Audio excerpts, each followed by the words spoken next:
Good afternoon, good evening, good morning, and welcome people to episode 270 of Doing the Monkey. I am one of your co-hosts, Mark Foster, and as ever, I am joined by Becky. Hello, everybody. and Ian. Hello.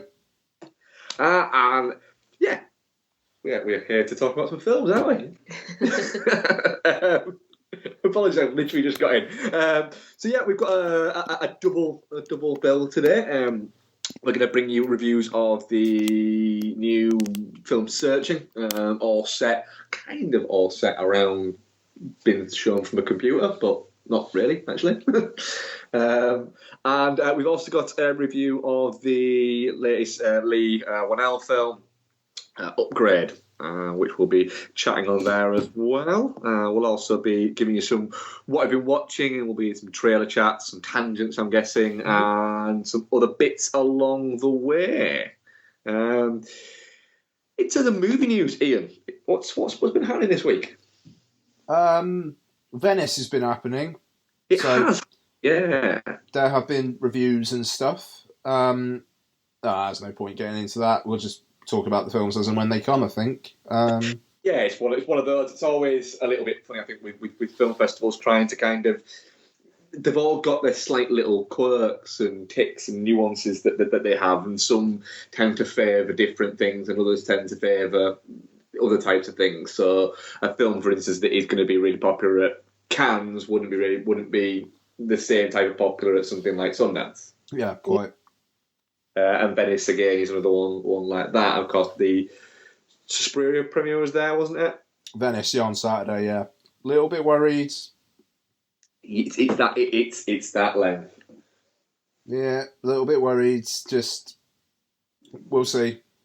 Did a strange one? I couldn't find anything about it. Did the Dragged Across Concrete premiere actually happen? It did actually happen. Yeah. Apparently, it's basically not as good as Bone Tomahawk Brawl in Cell Block 99. Very much depends on how much lib inflaming you can take. Apparently, which, you know, as Craig Zahler was in the press conference basically saying, I don't expect people to like this film. There's some strong shit in it. This time it seems from a kind of like a language and perspective point of view. But then again, if you've got Mel Gibson and Vince Vaughn together, who aren't exactly two guys known for being part of liberal Hollywood, let's just say, then maybe that's not so much of a surprise.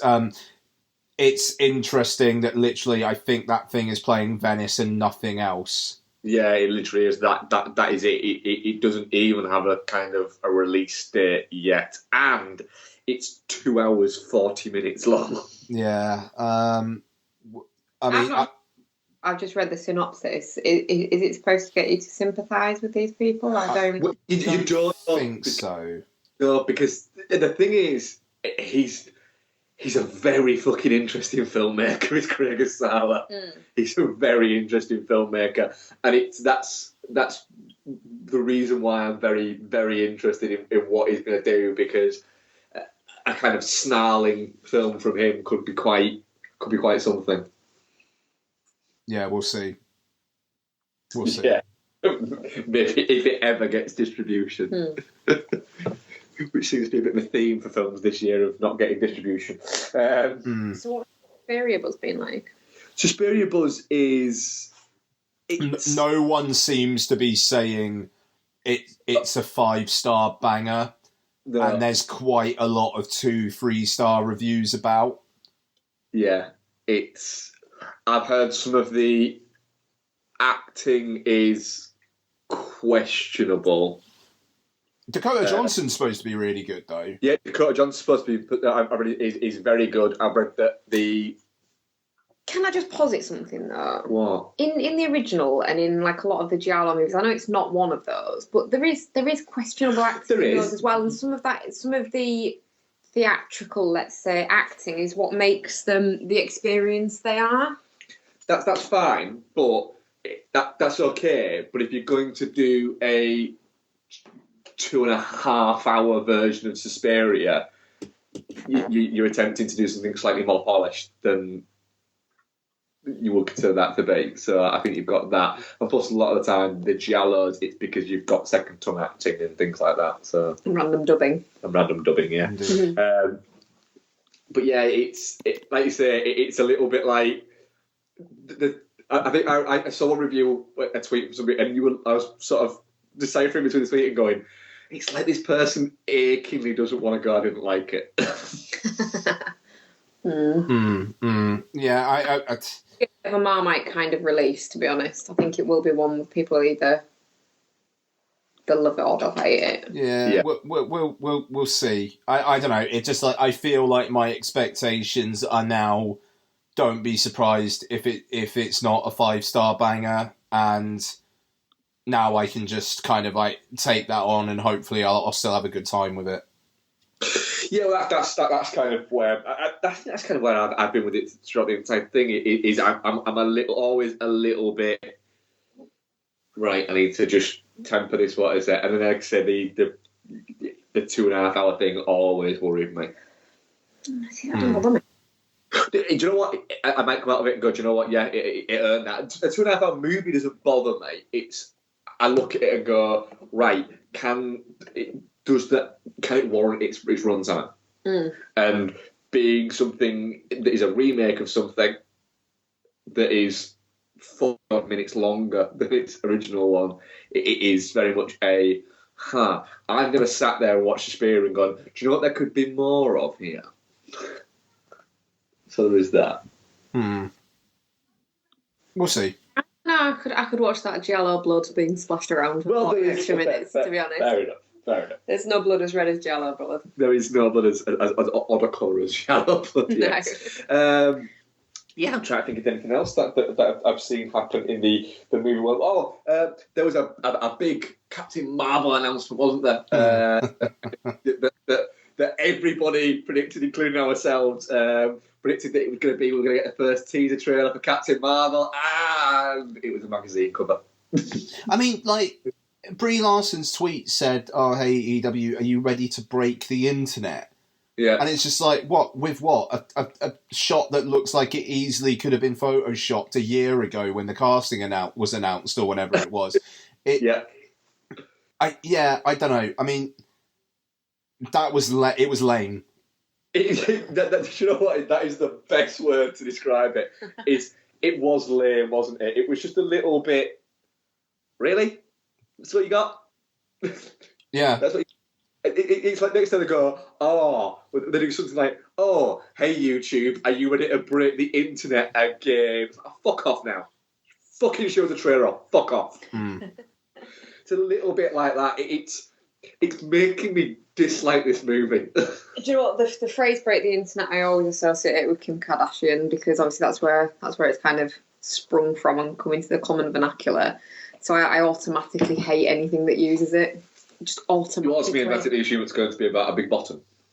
And just really shitty and tacky. Yeah. Yeah. But that is the internet nowadays. It's shitty and tacky, isn't it? So if there's not much film news, then... Actually, well, I'll talk about a little something. Oh, yeah, go on. So, something I was reading today.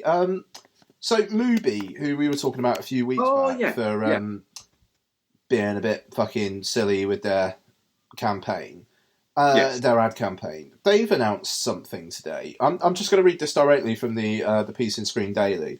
Mubi launches UK cinema ticket offering Mubi Go, quote, a different beast from Movie Pass.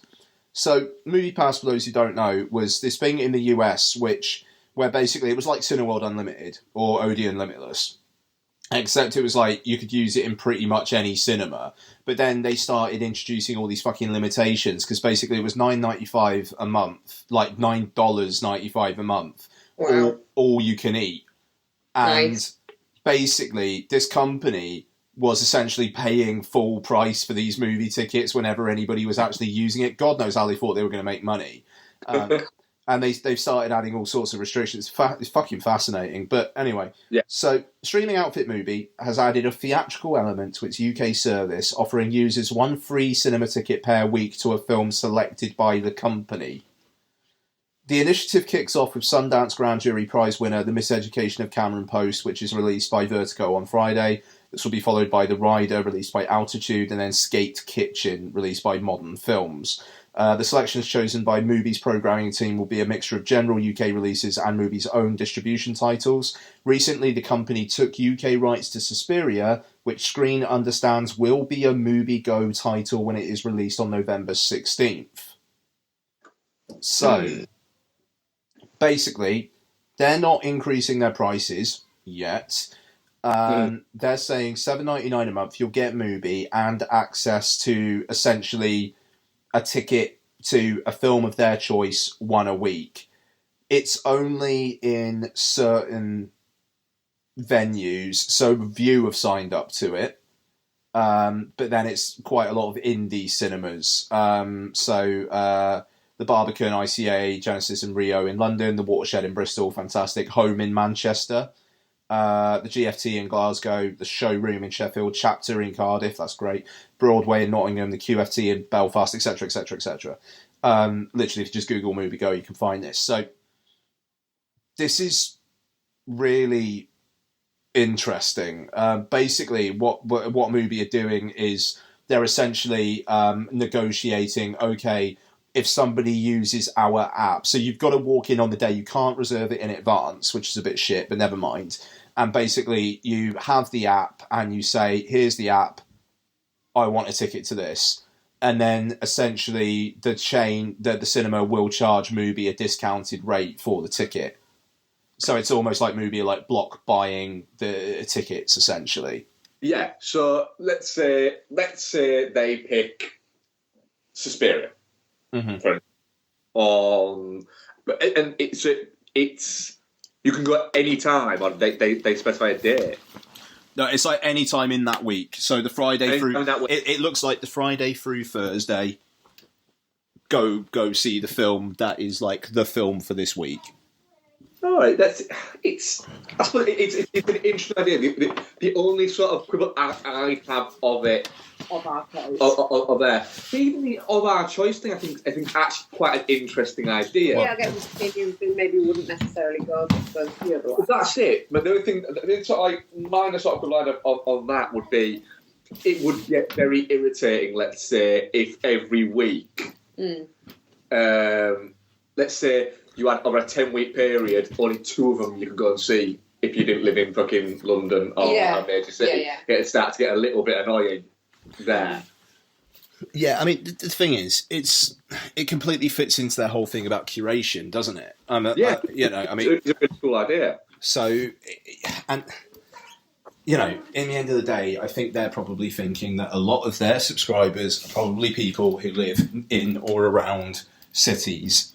Yeah, and I mean, like the deal with View, I think is really interesting because, quite frankly, I used to work for View. I know what the film buying was like back in the day. It may have changed now. I doubt it. If anything, it's probably gotten more restrictive with like streaming VOD being such a big thing these days. But The Miseducation of Cameron Post, that thing's not going to be playing in many views. Skate Kitchen, I've kind of heard of it. That's not going to be playing in views unless they've got they're going to have some sort of deal with the distributors as well. They go, okay, you're the Mubi film. I tell you what, we'll play you every Tuesday. Yeah.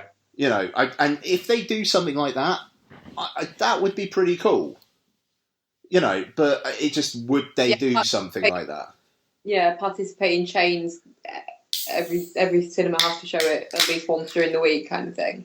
Yeah, exactly. But then, like, with Suspiria, if Mubi are thinking, well, we'll get the rights to play this in like a month's time or something, then View aren't going to show it, even if it's like just for like the one day, because it's going to break the 3-month theatrical window thing that all the chains want. So yeah, it's going to be really interesting to see how this does, and it does feel like it's going to be niche, but I would love to see how this goes. And I'll be honest, with Chapter in Cardiff participating, and to be fair, there's a View in Cardiff as well, I'd be more inclined to give Mubi another go. It just $7.99 a month is a little bit rich for my blood. I remember when it was $3.99 a month. $3.99 a month for Mubi is a fucking steal. $7.99 a month, you can get a Now TV movie pass for $7.99 a month. Yeah, and they do a lot of fucking small scale stuff as well. I mean, like, there's a new premiere every day on Sky Cinema, and it's because, like, basically 6 out of the 7 are these fucking small titles you've barely ever heard of. Oh yeah, they say the big one there's a big one on Like Fridays. Yeah, there's usually a one you've heard of on the Saturday, and then the rest of it is peppered with, what most people would just call crap, and the majority of it is crap, but then hidden away in some of that is actually some fairly decent stuff, or some stuff that, that is a bit of a curiosity sometimes. Well, that was the one that, Ingrid Goes West, was it called? Yeah, that was one of them. That was one of them. So, you've got things like Ingrid Goes West and things like that. So, you've also got things like the Lego Ninjago movie and Patty Cakes and Happy Death Day. They cover an awful lot of it. Call by Matt Your Name was put on there on like a fucking Wednesday or something like that. I mean, that's the thing. I mean, that Simon Rumley film Fashionista I talked about a few weeks back. Yes.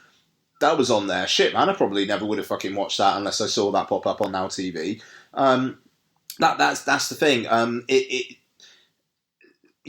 So that's it. I mean, like, Now TV is a really good value proposition. I think Mubi probably do need to do something like this, and I think it's really interesting just in terms of Mubi getting into theatrical, even though they are quite a big streaming platform, and saying that the theatrical experience is still worth something, which it is. I don't know. I mean, like, it's interesting. It's like I've been to the cinema quite a lot, like, because we've been covering multiple films, and it's been fun to kind of indulge that often, but it is a bit like I'm fucking spending a half hour driving there, a half hour driving back, and it's like it kind of like completely kills my evening. I'm sure it's the same with you guys as well. And it can do. That's the thing, going to watch a effectively, and we live, we're not too bad. We live like 10, 15 minutes away from the cinema, and it's not a complaint thing. But going to watch a 2-hour movie, for instance, is a 3-hour commitment. Yeah, there you go. Because you've got your journey there, and then you've got half an hour's travel. Yeah, sorry, half an hour's worth of trailers. Exactly. I don't know. It just the theatrical experience is still worth something. I think it's interesting that Mubi are doing this, but it's like I kind of want to see the proof in the pudding. I want to see the Miseducation of Cameron Post available in a View Cinema. I mean, I tell you what, I'm going to look it up right now. What View Cinemas are showing that thing this week, because it comes out on Friday. Let's have a look. See where it's showing it in. See if it's been shown in York, because York's 12-screen View. So let's have a look. 15 venues. City Screen it's showing at, but not View. So it apparently it's playing at 15 views in the UK. Cambridge, Cheshire Oaks, Croydon, Dublin, Edinburgh, Harrow, Leeds, 4 in London, Manchester, Printworks, Plymouth, Portsmouth, Watford. So I'd be shit out for going to see it there. Is it on at Chapter this week? Because this is the thing. They mentioned Chapter in Cardiff. They never, ever play new releases in the first week. It's really weird. But they never do. So if that's the one this week... Right, let's have a look. Friday the 7th. Shit. Alright. Colour me a fucking dickhead then. It's playing. So, if I didn't have a Cineworld Unlimited pass, and it's showing in Cineworld, then, I'd be thinking, alright, I'll pay $7.99, have Mubi for the month, and then I get to go see that from now. That's not too bad then. I'm able to see Maybe go. I'm trying to find where you can find where the cinemas are, but you can't find them. Can't find it where I find them. I mean, this is the thing. It's like if they can get you into a position where you can just go see one film a month, it basically pays for itself. Because about £7.99 for a cinema ticket is probably pretty reasonable for most places in the country these days. So then, if you're also getting Mubi, then that's a fucking win. Yeah. It's a good idea. That it's not a if it's consistently showing stuff that is there, then it's a good idea. And plus, it's like you say, it's curating. It's kind of it's tempting you to go and see something that you might not go and see. It's also maybe it's either something that you might not go and see, or it's basically giving you a reason to go and see something that you would see, but we're saying, but I'm also going to see this as well. But yeah, because I'm not maybe spending my cinema money on this film, and that one's free, so I can also see this. And then, of course, you've got the fact that you've got a movie as well. Yeah, exactly. So I don't know. It's some good PR, and I have my head swayed easily by this kind of stuff. And I mean, like Mubi did apologise for the ad campaign. They and they're launching things like this. It does make me feel better about them. I just wish it wasn't $7.99 a month. But like you say, I mean, Miseducation of Cameron Post, it's a film that you could just think, well, I'll just catch that when it's on Netflix or whatever. But if you have Mubi and just get to go see it anyway now, it's like you might just take the time to go see it. Like you say, it's that's great. I mean, like, to be fair, it's a very, very interesting proposition that they're like, if Suspiria launches with this.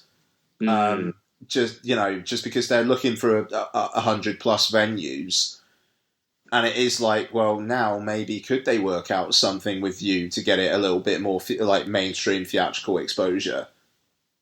Who's to say? Well, that's it. Yeah, if View could put it on more than 100 screens. Not on more than 100 screens of theirs, but they could tip it over with the art house things and stuff like that. So it'd be interesting to see where it goes, really. No, quite exactly. Oh shit! Sorry. Fuck me. Sorry. So yeah. Anyway, I just thought that was really interesting, and like I'm intrigued to see how that works. And also, Chapter has some really, really nice beers. So if I could have an excuse to go there and check out a film and have a pint before or after. Yeah, somewhere where you can have a drink after is always a good thing for cinemas. They got a really nice bar there. It's a nice place. When you guys come to Cardiff, you should try and find an excuse to go. Actually, it's a really good place. Anyway, used to go, yeah. Good shit. So, it's trailers. Your show. You're leading the show, aren't you? Yeah. What have you seen this week, Ian, trailer-wise? Well, a new trailer for Halloween dropped a few hours ago. Yeah, we've seen it. I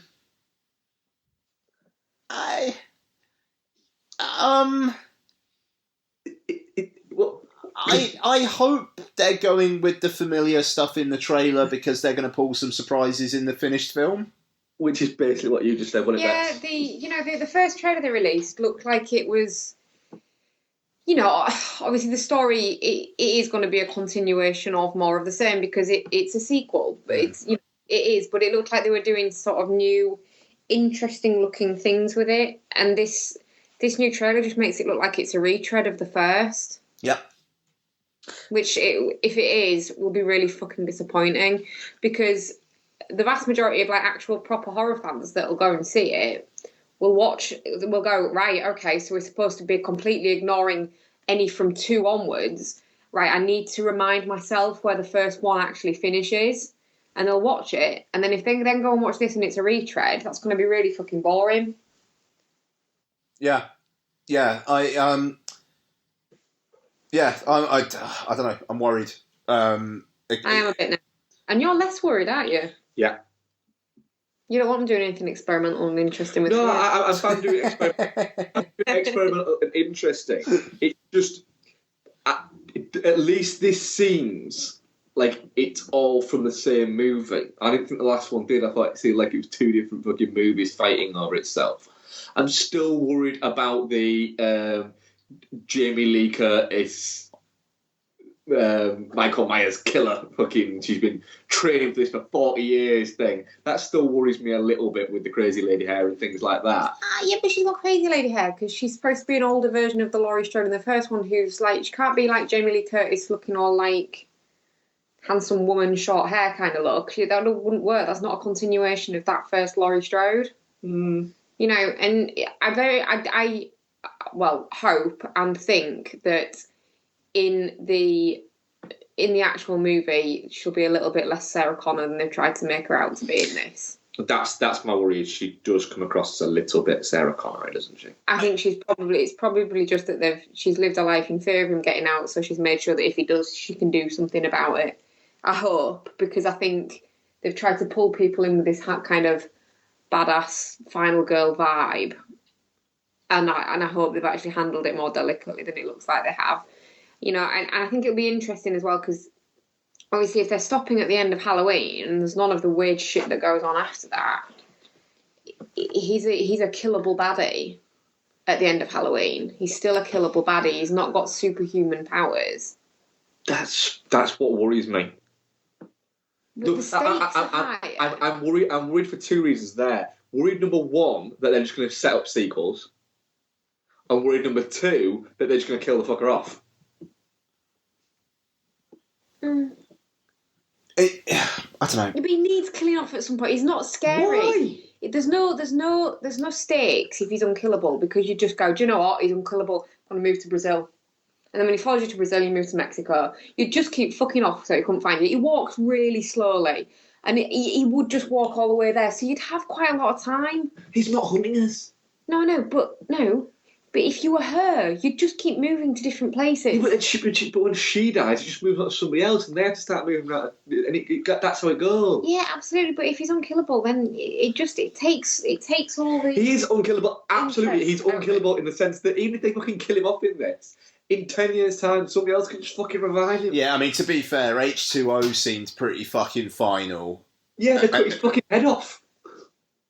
Yeah. Yeah, I mean, but I agree with Becky though. I mean, like, it's where's the tension? It's like the tension's just going to be in the moment before the jump scare, but it's not going to be any like, well, what's going to happen at the end? I mean, basically, you need it to be confirmed. Either there's some sort of supernatural shit going on, they bring in some other stuff. Like, it'd be. Could you imagine if they fucking, like, at the end of it, it was like post credits. It's like Paul Rudd playing his character from Halloween 6, like going up to Jamie Lee Curtis and saying like, "I want to talk to you about an initiative," and then it just fucking cut to black or something. You know what I mean? Though, like, it's yeah. Oh, they take his mask off at the end, and they pull like some earbuds out of his ears, and he's listening to the music from Weekend at Bernie's 2, and that's how he's kept going. That would be pretty good. Do you know what? You'd watch the shit out of him because of that, wouldn't you? I would literally be up there clapping like a madman, slapping anybody that was near me. Well, to be fair, we're going to be seeing it together, aren't we? So it's... Yeah. It would literally be... It would be, right, town, let's go and get shit-faced and come back again. I want to watch this ploughed. There's a point... I don't know, fucking, that's going to be fun. The recording after is going to be such a mess. Yes. What else have we got? Second trailer for the Nutcracker. Yes. That looks really good. Like, the more I see of it, and like the more I see the same trailer over and over again because it looks pretty, the more I want to see it. But the more disappointed I am that it's not out closer to Christmas. It's a fucking Christmas movie. That should be out like around Boxing Day. That should be a Boxing Day movie or a Christmas Eve movie. In fairness, from a film distribution point of view, Arthur Christmas came out like the first week in November. Elf came out in November. They do these things because they know it will, like, for people who just want to have, like, Christmas now, they'll go see it the first weekend. But then it will just slow burn for, like, 8 weeks. What is the big Christmas release this year? Aquaman. It's what? Aquaman?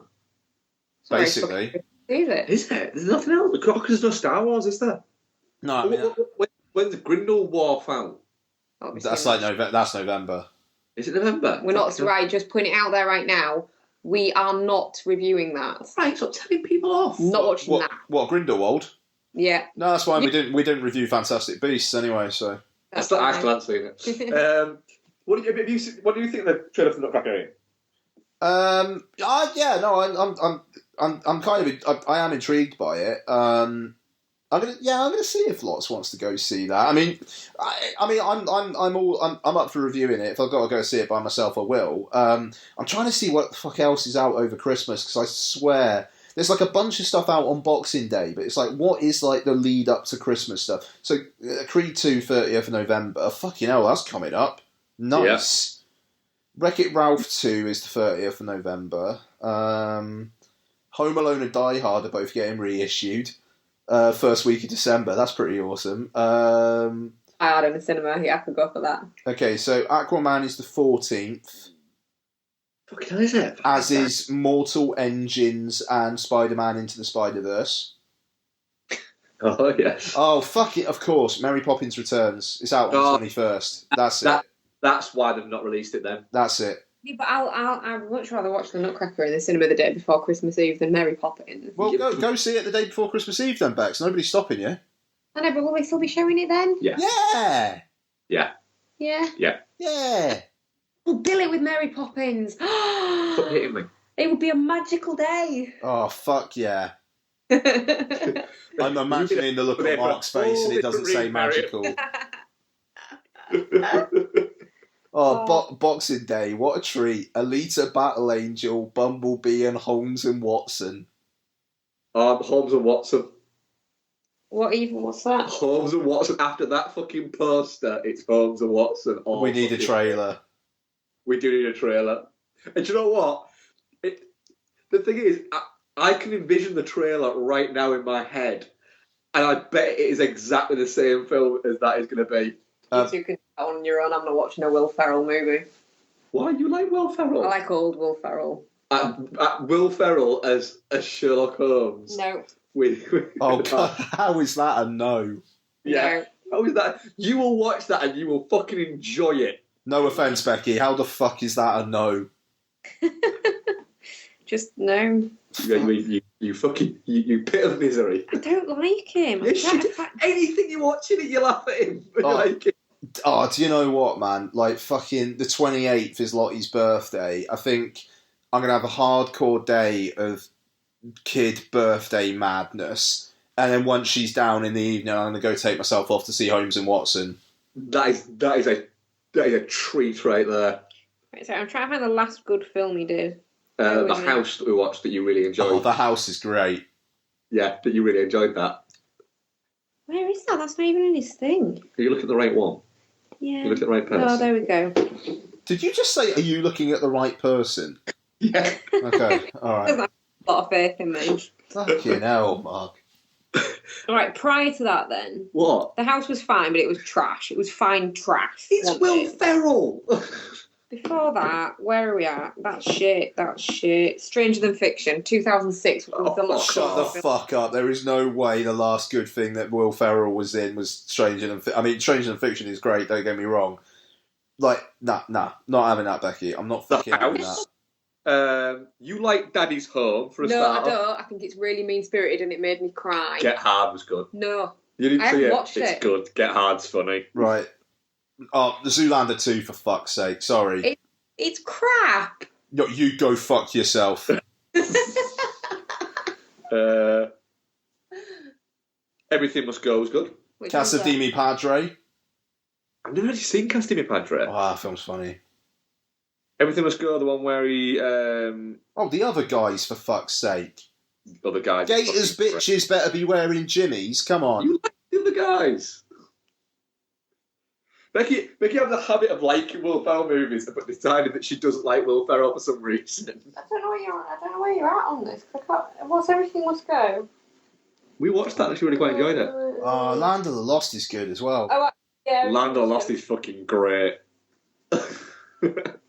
Anyway, trailers. What else have we seen? Becky, you let yourself down there. No offence, bud. Like, you fucking let yourself down there. Still maintain Stranger Than Fiction. No, Everything Must Go is good. Yeah. You have seen the other guys. I don't think I have. I need... Oh, all the time. No, fucking hell, you have. An elf shit. Never did watch A Deadly Adoption.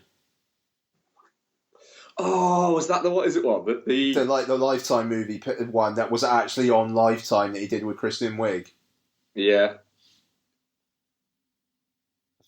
Actually, funny enough, Becky, didn't you watch that? No, I've not seen that. Why are they trying to make him look dashing on the thing there? Because it's a Lifetime movie. It's an actual proper Lifetime movie. He looks like if someone, like a collie, if someone made a collie human, that's what he looks like in that picture. He does a little bit, actually. He, in an interview last year, said it's one of his favourite things he's ever made. Fuck, man, I've got to check that out. Yeah. I wonder if that's on iTunes. Hang about. It's not available on what is it? On Prime. Okay, it's not available on Prime. Okay, well that's fine. Deadly, come on. Don't let me down, Apple. Oh, fuck you, Apple. It's not available, is it? Can I just watch it on YouTube? Hang on. I feel like there was a couple of trailers in the cinema tonight that we haven't seen before. The whole thing's on YouTube. Ian, are you thinking what I'm thinking? Oh, shit. Yeah, hang about. Is this actually it? Yes! Where did Sarah run off to? I haven't seen her since we sang Happy Birthday. I think we'll have to watch this while we review. Oh, God, what is that makeup? It's working out pretty well for me. Oh, that is fucking amazing. Right, yeah. Okay, cool. We're talking about that next week. I don't like Will Ferrell movies. You're going to make me watch a Lifetime movie. Yeah. Right, Becky, sorry. It's getting watched. Oh, no, we're doing the fucking Conjuring Universe show next. Yes. We'll do it the week after. It can double bill with Predator. I don't know. Maybe we should do the Conjuring Universe and A Deadly Adoption. Yes, I'm fine with that. Well, we haven't started any of them yet, so that means we've got 4 to watch, which means this would make it 5 plus whatever we've seen at the cinema, which I'm guessing is The Nun. Yeah. Well, yeah. I'm fine with that. That's quite a lot of movies. No, it's not. Pull your fingers out your arses. It'd be fine. You will happily watch 2 of the Conjuring movies per night. So that's actually just 2 nights worth. All right, I'll make you a deal. Go on. I'll watch that shite Deadly Adoption thing. Yeah. Oh. We watch one of the Conjuring movies tonight. Okay. All right then. Deal. The Conjuring's like an hour 50. You what? Hey, the Conjuring's like an hour 50. Just get it done. Yeah. Yeah. Annabelle's an hour 44. Is that? I'm really not looking forward to watching that. Next week content now. So what else have we got here? No. The cinema ones. What? Can you think of what they were? One of them was Crazy Rich Asians, because I've not seen the trailer for that prior to tonight. Yeah. There was another one. American Animals. That was it, yeah. Oh, that's out on Friday. Yeah. Is it? Yeah. The first trailer I've seen of it, that. First I've seen the trailer. It looks really fucking interesting, but I won't go see it at the cinema. No. It's one of those. If I could pay a tenner to watch it at home, I would. Mm-hmm. But I'm not going to pay £15 to go watch it at the cinema. It's the unlimited. Yeah. It's the unlimited card special. That is. Is it? Yeah. And Miseducation of Cameron Post. It's like got the unlimited card. No worries. Otherwise, I probably wouldn't bother. Yeah, it's one of those where if I had a Cineworld up the road, then I'd probably watch it this weekend. Then. I'm sorry when we have one. But yeah, I wouldn't have minded seeing that, to be fair, but we've got a bit much going on, haven't we? What other trailers have we got then? The Favourite, by your favourite director. Yeah. Oh, Yorgos. What do we think, guys? Can't wait. It looks like it could be a lot of fun. Okay. It's as far as I'm going to go. Comes out New Year's Day. We can talk about it. It could go either way. Oh. It could be a lot of fun, or it could be an absolute self-indulgent piece of shit. I'm leaning self-indulgent piece of shit, but the cast makes me kind of want to see it.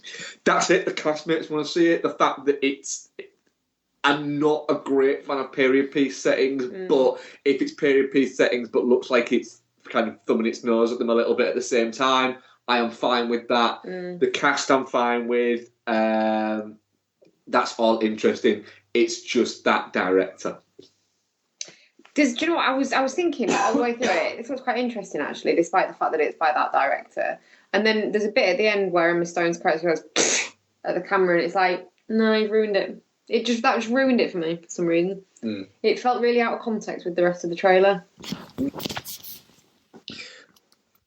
But I'm intrigued enough to go and see it and not shoot myself in the face.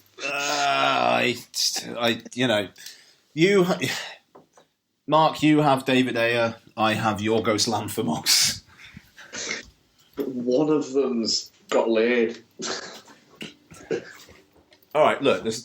I'm not going to say. I'm not going to say anything bad about David Ayer because I'm a better guy than you are. So right. Doesn't say much. That's a low fucking bar right there. That's the sort of thing that a fucking ant would try and limbo under and go, this is going to be fucking tight. Okay, that's actually pretty funny. That's great. That's great. You just come up with that right now. Yeah. You're sharp. Fair play. The Predator, the final trailer. Oh, fucking bring it. Oh. Yeah. For the first time, it looks... the first one looked like a trailer that was trying to sell a 12A Predator. Mm-hmm. And then when it came out that we weren't getting a 12A Predator, the second trailer, which I enjoyed the second trailer, looked like it was selling a new Predator action movie. This one looks like it's selling you a Shane Black Predator movie. Fucking what time is that on next week? Yeah, it's one of those, isn't it? It just... The thing with it is, all I want is 7 or 8 out of 10. I don't need 9 out of 10. I have no parameters with regards to how many out of 10. I just want to see a really big predator fight a littler predator. I think that's going to be fun. Yeah. Yeah. Yes. Many predator-based quips. Yeah. Is the little predator going to fight alongside the human being? I don't know. Maybe. Like in Jurassic World, where the dinosaur, the one dinosaur fights against the other dinosaur with humans and jumps on its back and then I do not think a predator's going to jump on someone's back and start riding the human like a weird. No. Because in that scenario, as like a thing, it will be the little predator jumping on the big predator's back. That will happen. Yeah, will happen. Yeah, I'm down with that. That will happen. So he'll be more agile, but the other one will be stronger. Who will win? Blah blah blah. I'm just looking forward to someone saying Ultimate Predator, and then somebody. Yeah. It's a Shane Black movie going. Really? Ultimate Predator. Should have called it the Mega Predator. Well, there'll be something. There is actually something about that in the trailer that they decide that Ultimate Predator sounded cooler. Nice. I don't think I've seen this final trailer. If I have, it's not gone into my brain. Yeah. I'll watch it after the show. Cool. Anything else we've seen trailer-wise? Front Runner, but that looks it looks like a good film, but it's a boring trailer to talk about, so let's just skip it. Yeah, I mean, apparently the word is Hugh Jackman's great. The rest of it is fairly pedestrian. That doesn't surprise me. Actually, it looks a little bit like that. Yeah. The only other one actually that I saw as you were scrolling there was the second El Royale. You're very excited for this, aren't you? I am, yeah. The second what? Sorry. The second trailer for is it Bad Times at the El Royale? Yeah. Oh yeah. The new trailer for that. Just every time I watch it, I'm like. And then it closes out with him dancing with no shirt on. Yeah, is it? Are you looking forward to it because it is your favourite Chris? The second best Chris. The best Chris. Is it because he's shirtless? No. You literally just said it is. No, I'm saying that's a good bit of the trailer. Yeah. That's not why. It all just looks very cool. All sounds a little bit. I like cool looking movies. Sounds a little bit creepy. It's like you're saying, oh, I can't wait to go watch Chris Hemsworth without his shirt off. No, that's not what I'm saying. Yeah. See, if this was the other way around, I'd be getting criticised. We literally had a conversation earlier tonight where I said that you should watch Sharper Objects, and you were like, "Is there any titties?" And I said, "No, there isn't, but there is Amy Adams' beautiful hair." And you went, "All right, then I'll give it a go." That literally is a conversation. That's word way for word. creepier than me talking about Chris Hemsworth dancing. Yeah, I don't know. It's I'm up for Chris Hemsworth dancing with his shirt off. So am I. I'm fine with that. Yeah. Anyway, you wouldn't get criticised on this fucking show anyway, Mark. Like, who's going to criticise? Well, actually, your wife. No, fair enough. Right, trailers. Anything else to add, guys? No, I think that was pretty comprehensive. That. Cool. Right. Any preference to searching or upgrade? Do you want to do searching because it's like the one you guys literally just saw? Yeah, let's go for that. So, searching is it's apparently it's the first mainstream Hollywood thriller headlined by an Asian American actor. Because apparently we're tracking these things now. After that, let's ease up. That's pretty good. You know, with this and Crazy Rich Asians, it does kind of feel like a good zeitgeisty moment. Let's not poo-poo, Mark. Come on. It is, but it's just a very weird. It's just a very weird thing to kind of to throw out there. You know, there was, there've been other ones. You know, Jackie Chan exists. Is he? Oh yeah, headlined by. I thought it said directed by. Yeah. That's an odd one, actually. So, hang on, what is it headlined by an Asian American or just Asian? Asian American. Yeah, Jackie Chan's not Asian American. No, but he's Asian. I'm thinking we're now going to sort of go down to the exact lineage. It just feels. I'm not criticising the film. I'm saying it's a very weird thing. The fact that it's in the fucking headline on the Wikipedia thing. I think it's an odd thing to kind of be to point out to tracking. Yeah. Okay, yeah. I don't know. I have less problems with that than I do many things in life. I'm saying it's just a very weird thing. It's what's going to be next. It's just it's a weird grading system. It is a very strange grading system. Okay, it's going to go down a rabbit hole. So let's just get into the plot. It is. So it's a hard one to decipher plot for this. Because of the way it's told. So the whole thing is shown. Not even the whole fucking thing, is it? Because it's not the whole thing. It's all shown through various devices. Media devices. Yeah, it's not all shown through like Skype or whatever, but it's all shown through screens. Yes. Of some description. And John Cho plays David Kim.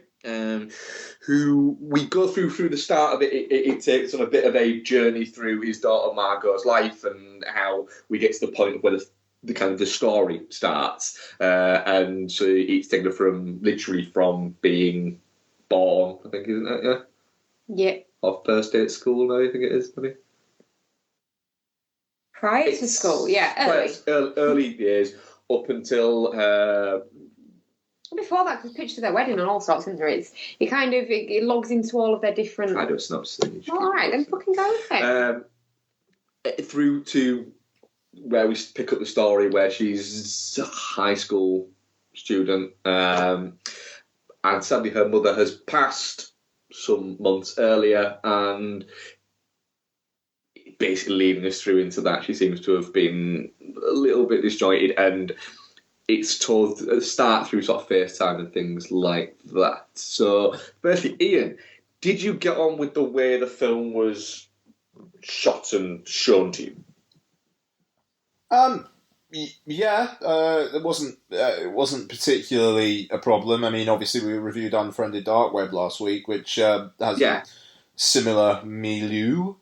I liked the kind of tracking of time through the various like OSs being used.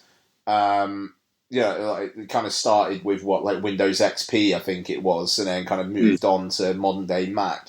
Even though there were certain anachronisms in there, like the calendar invites that were popping up towards the start, or like the calendar events, it was like, I don't really remember Windows XP doing that. Like, obviously, like Mac OS now has like calendar and whatnot, but I didn't particularly remember that being a feature of XP. But it's pedantic, but it did actually slightly take me out of it. I didn't necessarily have a problem with that. I've got stuff that I had a problem with this film, and it wasn't the presentation.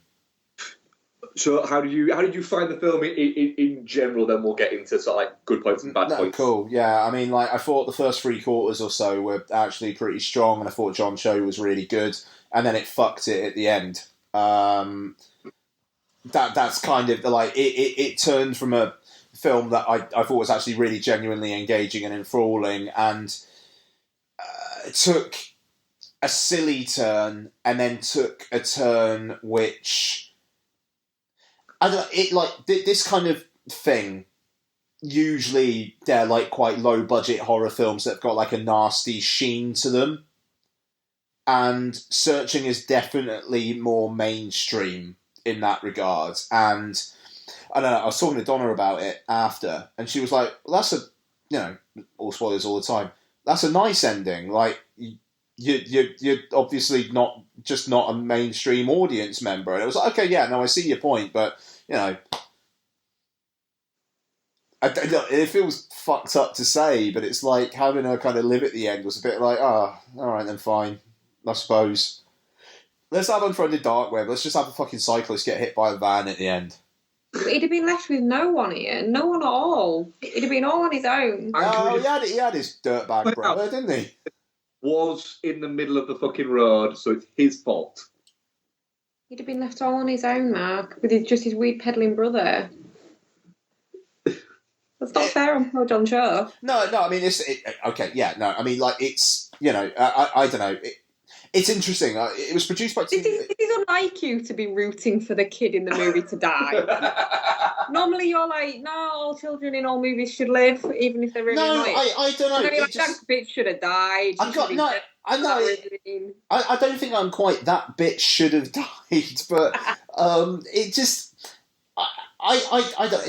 I suppose it wasn't what I expected, which is a good thing. But it just like the fucking like I don't know the score at the start, like the start, like just the whole kind of like the happy and then the sad, then the happy and then the sad. I mean, it's what is it trying to do up via FaceTime? It bothered me, and like it was just like right, okay. Fine, and then it kind of brings that up at the end as well. It's like, I'm not into that. It's interesting because Timur Bekmambetov, the director of the fabulous Abraham Lincoln Vampire Hunter,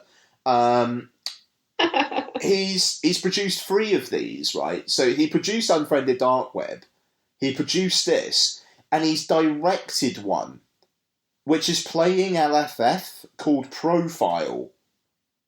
And it's like, what is Timur Bekmambetov up to at the moment? He's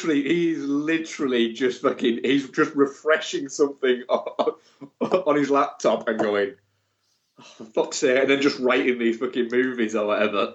I mean, like, I am praying that is on the online streaming thing for LFF press and industry and whatnot, because if it is, that's going to be the first fucking thing I watch. That sounds quite good, actually. I'd watch that. Yeah, straight up, and it's like, I want to see what Timur Bekmambetov can actually do with directing and not just producing, because it's like, okay, he's produced the fucking nihilistic version of this, he's produced the, in the end of the day, heartwarming version of this. What else is he going to do? So, I don't know. I was really into it for a good long while, and then it just, from the kind of like the basically Deborah Messing in the fucking interview bit on, nah, not having it. It does seem to. See, that's. It sets her up all the way through it, though. She's fucking hokey all the way through it. Her story doesn't add up. Her vibe doesn't add up. You know that there's something wrong. The ending with the pervert in the woods that shoots himself is too easy, so you know that there's something else coming. Yeah. The ending works for me. I don't know whether I was just in the right frame of mind for it, because I'm a bit low on sleep, and it was Isabel's first day back at school, so I was a bit emotional. But the opening worked on me, and I cried when that woman died. And then the ending worked on me, and I cried when they found that lady alive. So I was fine with that. I think I was just in the right frame of mind for it to be that little bit schmaltzy. Yeah. That's fair enough. But yeah, I was glad she lived. Poor Margot. Poor John Cho. Yeah. I didn't need it to be any nastier than it was. I didn't need Deborah Messing to win. It was the thing is, what I think it was just like the combination of Deborah Messing, the weirdest fucking, just like that whole thing was just, I was kind of put off then, and then but hang on a second, there was a storm. She only had to survive for 2 days, and then it's like, then what's going to happen? What's going to happen? It's like, well, she's obviously alive because otherwise, because. I mean, it would have been fucked Otherwise, up. it's even more fucking grim. Could you imagine? I mean, it would have been like, to be fair, you're talking about high-fiving people and applauding people in Halloween, Mark. If that had happened in Searching, I would be standing up, applauding, high-fiving, just... What if they dragged her out of the ravine and she'd had a head stoved in? Yeah, no, exactly. No, I know I'm different. she's still dead. Yeah, She was always dead. But I don't know, it's just because it's like amping up that whole kind of thing, and it's just like, oh, fucking hell. So we're going to have to watch this for a couple of minutes where it's like, okay, and we can't see round the ravine, and okay, no, we're starting to see it. And then the whole kind of fade to white. I mean, the fade to white, fuck off. Do you know what would have been better? If at that moment it was actually Michael Myers on the fucking stretcher.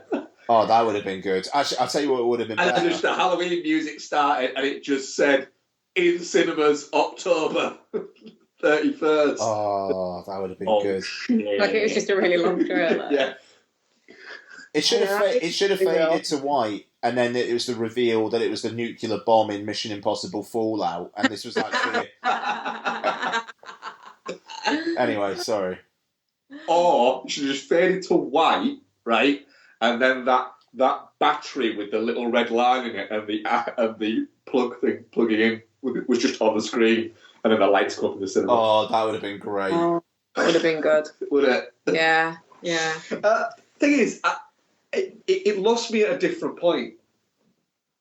Because it didn't lose you. You let I it all the way really through. enjoyed it. And just because I didn't actually get to finish mine because you interrupted me.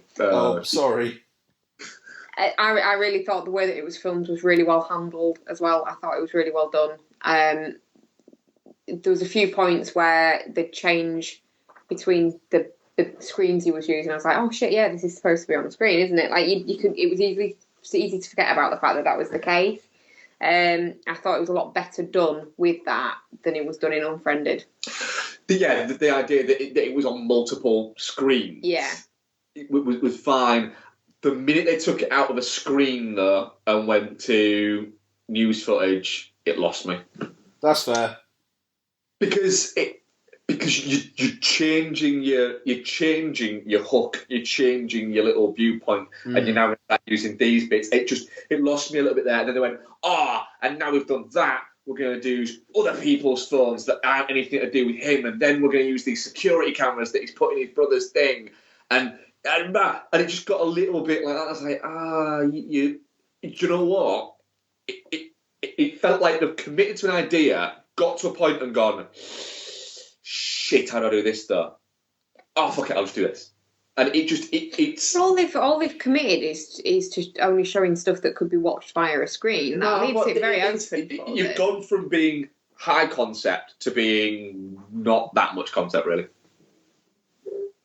I don't agree with that. Well, you're bro. No, I don't agree with you. No, that's fine. That's fine. That's what it lost me from that. I still on the story. What is it? Johnny Cho's very good in it, but I do think as a character he does get very aggressive with people very, very quickly. Well, it would. You probably would.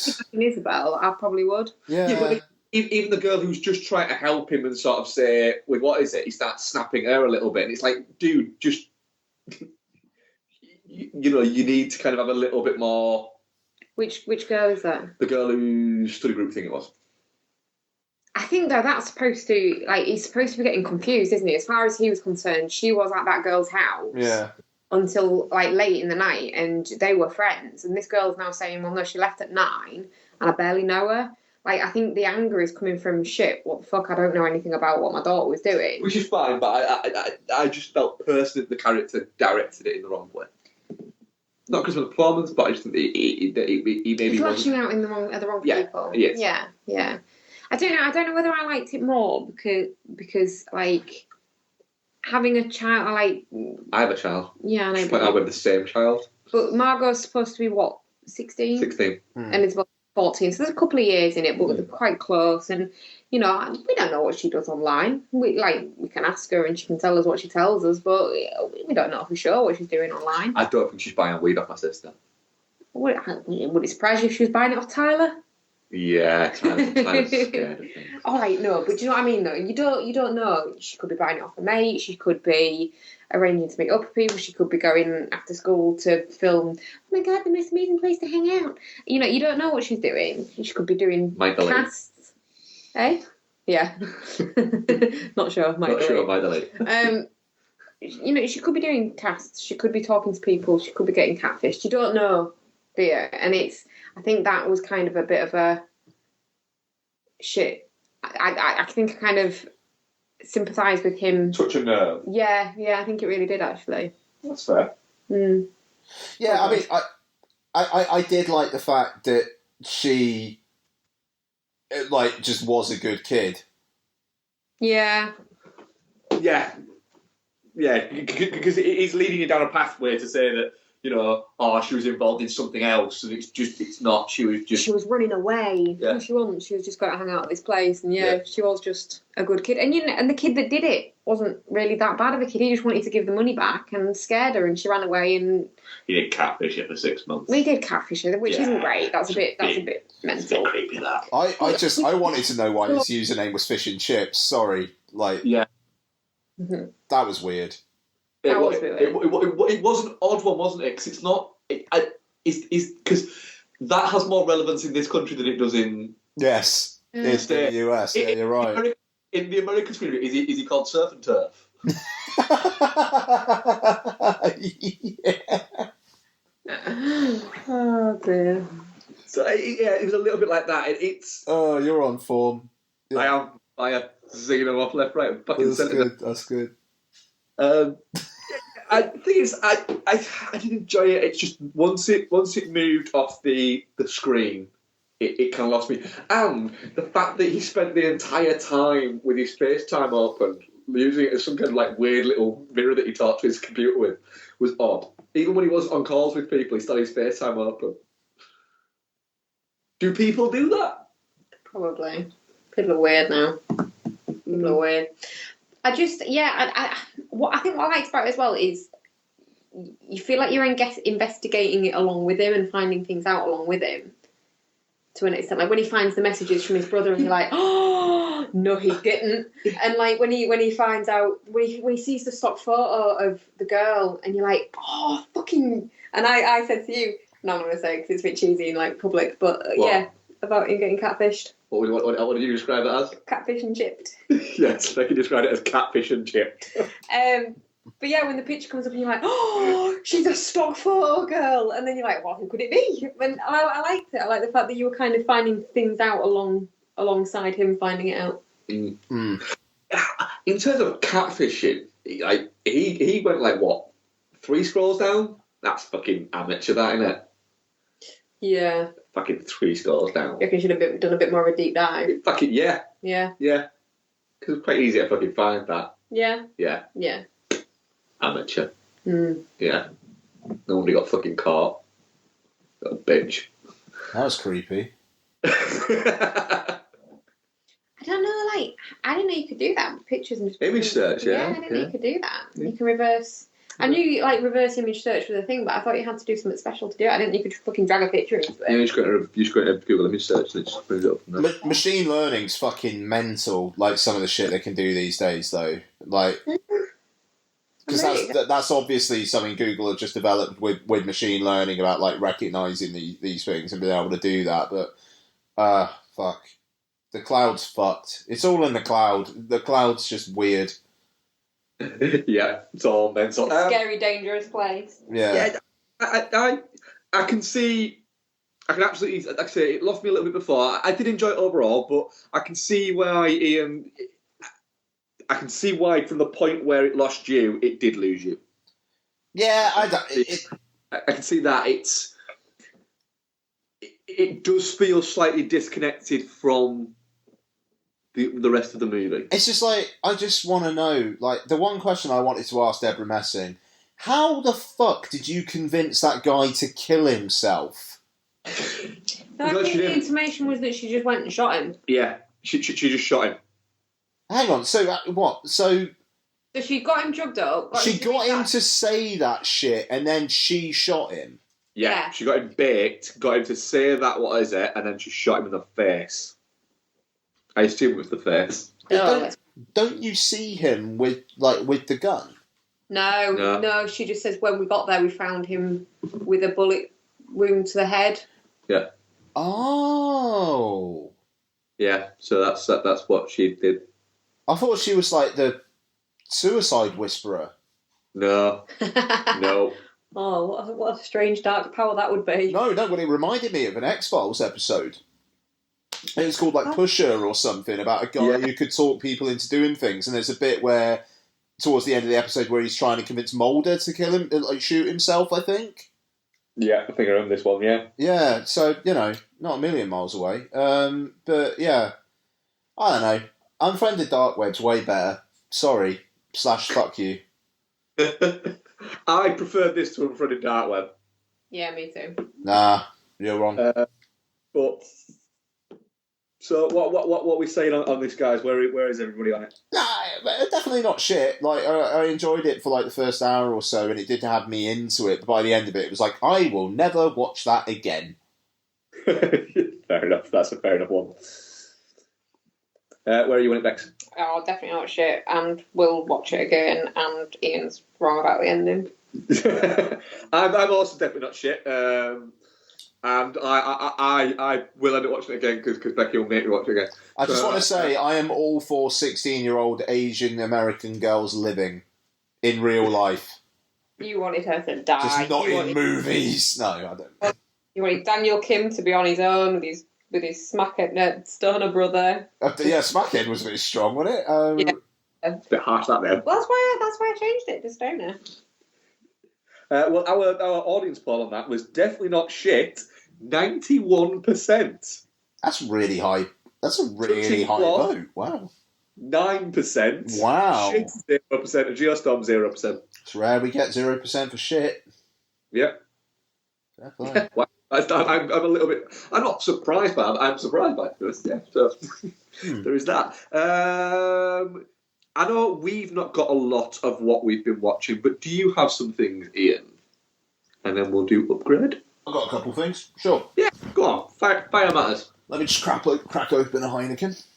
Yes, go ahead. That's literally it. That one. Yeah. Huh? We've literally got one Mark's film. silently asking me, shit, is that really all we've watched? Yep, that is literally it. That one movie. Oh, fair. Yeah, no, I know what that is as well. Okay, so I've got a few things. Wreck-It Ralph. Went to see it in 4DX, which long-time listeners of the show will remember me talking about 4DX and being assaulted by my chair. But Lottie really wanted to go see it, and obviously my chair didn't actually assault me. So, why not? Let's go do this. When you don't care about a film, it's fine. It's fine. It's fine. The chairs swirl around, it bumps about, it does its thing. Water sprays up. Lottie didn't want the water to spray up on her, so I turned it off on her seat, but she laughed whenever I got sprayed in the face with water. The 3D's shit, but 3D is shit. And but Wreck-It Ralph's fun. I'm looking forward to the second one. Lots genuinely had to go to the toilet at one point, otherwise I think she would have sat there and watched the whole thing. John C. Reilly's charming. His relationship with Sarah Silverman's really fun in it. It's silly, goofy fun. I'm worried about the second one because it does just look like it's going to be a bunch of skits strung together, which the first isn't. The first actually has a story. It does seem like they're going to cram as many different characters into this one as they possibly can, and it's doing more like a, ooh, look, it's that, oh wait, but now it's that, and now it's that. Yeah, no, exactly. And but this one, it tells a story. And the concept of a bad guy trying to be good, even though he's a bad guy, was fucking blowing Lottie's mind. Like, obviously that kind of stuff's binary for a kid, so kind of having to try and explain that through. And I think she understood it by the end, so fair play. Yeah, I mean, it's a fun film. And the 4DX, I didn't hate it this time. I wouldn't go see it for anything I care about, like that I actually want to pay attention to go and watch. But yeah, like if she wanted to go see something in 4DX and I wasn't that bothered about it, like an October half-term film or something that's playing in 4DX, fuck it, why not? So there you go. So also watched. Yeah, so that was that. Oh yeah, a couple other things. So Professor Marston and the Wonder Women. Yes. Which you sent me a clip of. Yeah. Not going to say what I said on WhatsApp. No. It wasn't anything bad, by the way, people. It's just it doesn't need to discuss here. No.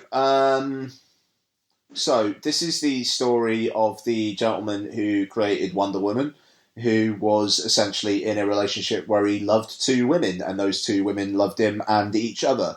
So it's not just a man gets fun times with two women kind of thing, though the two women seem to genuinely love each other as well. And it's basically about how that is obviously frowned upon in like 30s and 40s America, and what that kind of did for him as a result.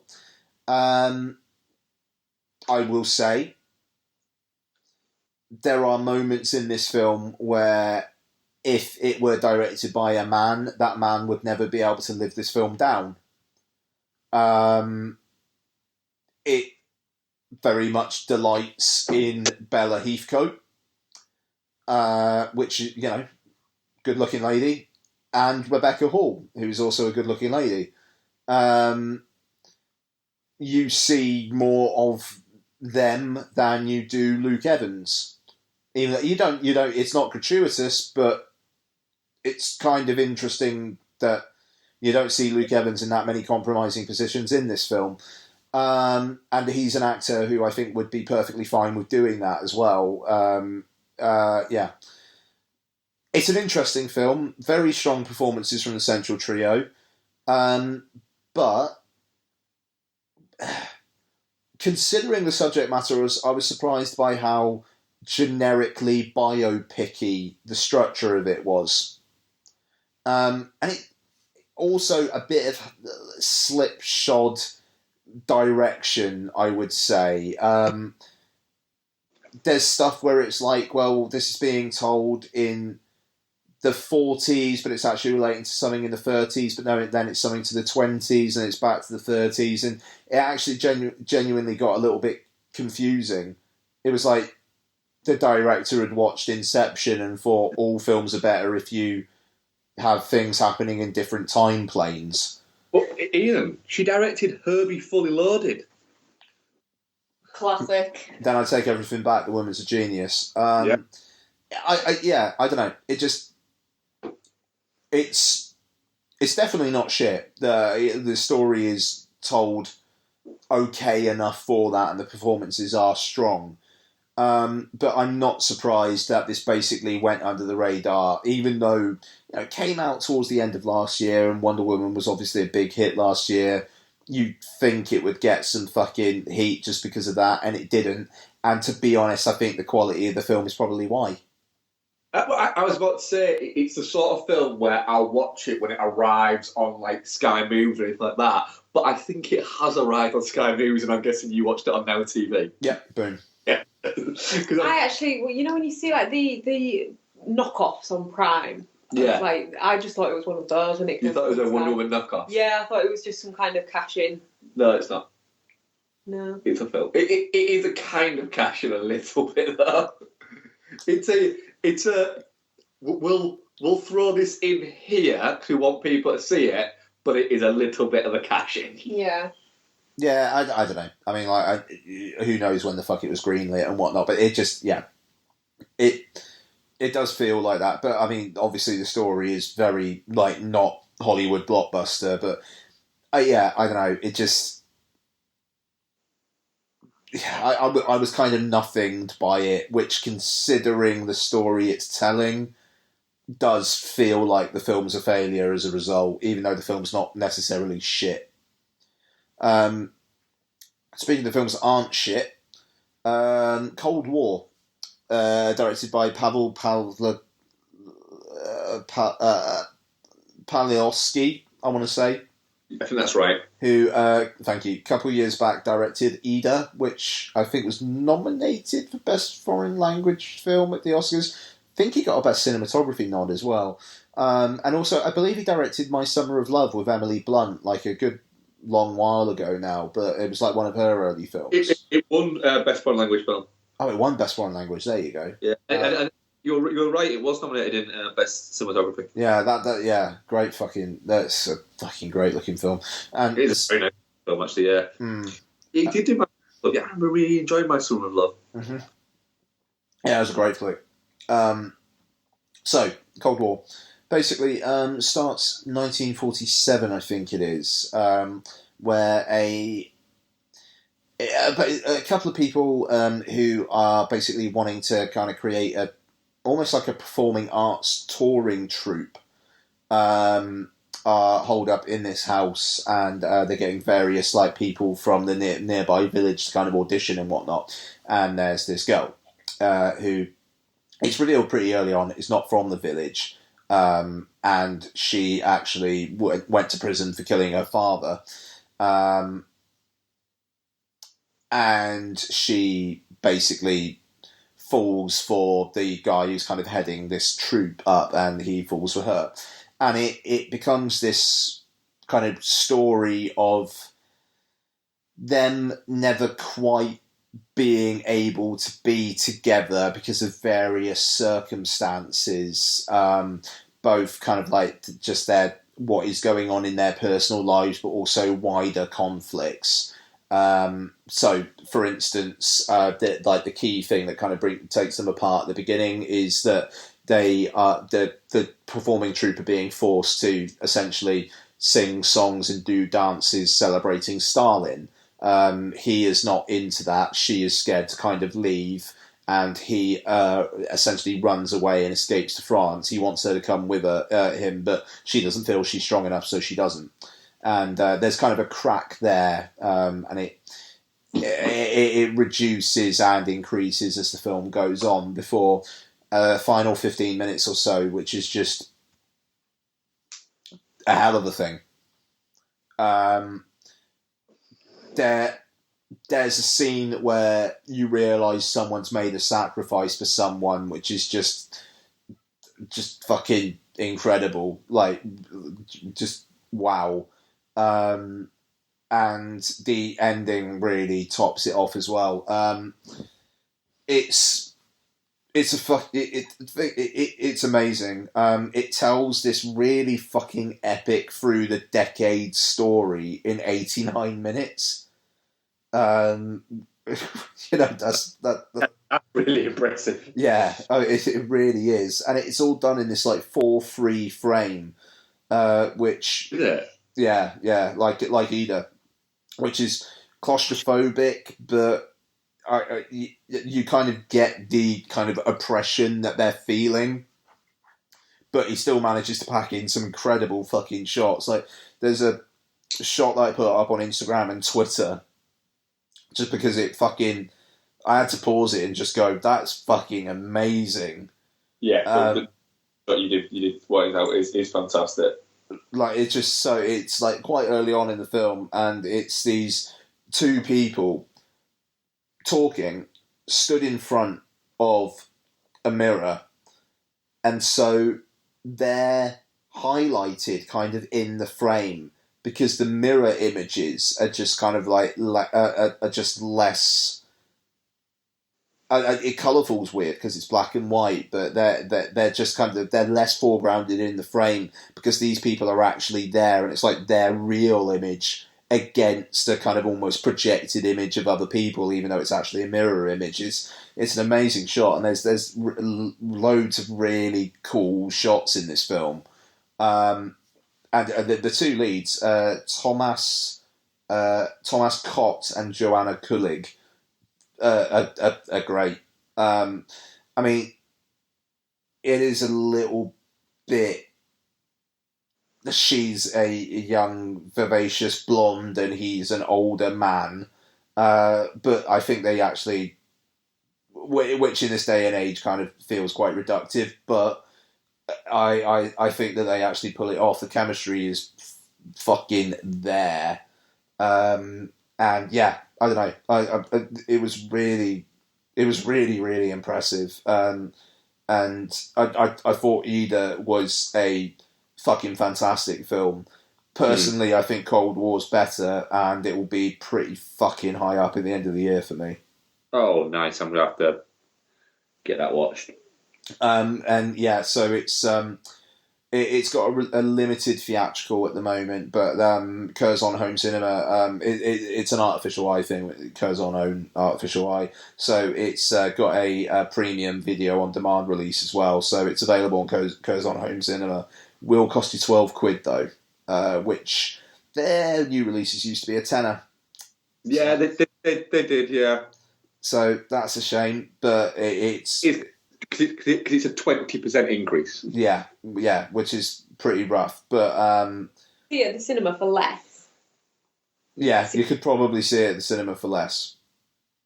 It is, but we always say, if you could pipe it straight into your house, would you pay that? Yeah, probably would pay £12. I mean that's the thing with the fact that I've been out to the cinema like twice in 2 days, so it was Saturday, Sunday, then I just rented this on Monday night. That's fine. Even though it is one of those films where it would be good to see it on a big screen. But yeah, Cold War, it's really, really good. I'm going to have to get on like that. Yeah, it sounds good, does that? Is that all from yourself, Ian? Yeah, that's me. Cool, and we'll let you do this one, Bex. No, you can do it. No, you can do it. No, you can. No, you can do it because you love this movie. I do fucking love this movie. There you go. I love this whole movie franchise, even the shit ones. Scorpion King. Even Scorpion King. It's got Dwayne The Rock Johnson in an early role. It does. Yeah. So we watched The Mummy as a... Did it start off as a Sunday afternoon rewatch? No, it's not much on that. Did it? Yeah. No. Yeah. Wow. Right, so this is a film that usually for us is relegated to afternoon off, but we watched The Mummy with Brendan Fraser, Rachel Weisz, John Hannah, and Arnold, is it Vosloo? As the titular mummy.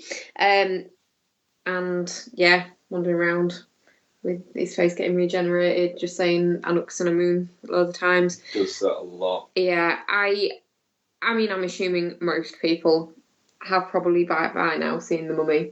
It was released in 1999, but basically it's the back in the olden times, the pharaoh's mistress has an affair with his high priest. Both of them end up getting killed. He gets awoken. He gets killed stupidly enough by the ancient Egyptians in a way that means that if he is ever released, he'll be the scourge of Egypt and release all these plagues. It seems like a short-sighted way to kill somebody. But obviously he does get released, comes back, tries to resurrect his girlfriend, and yeah, Brendan Fraser and Rachel Weisz try and stop him.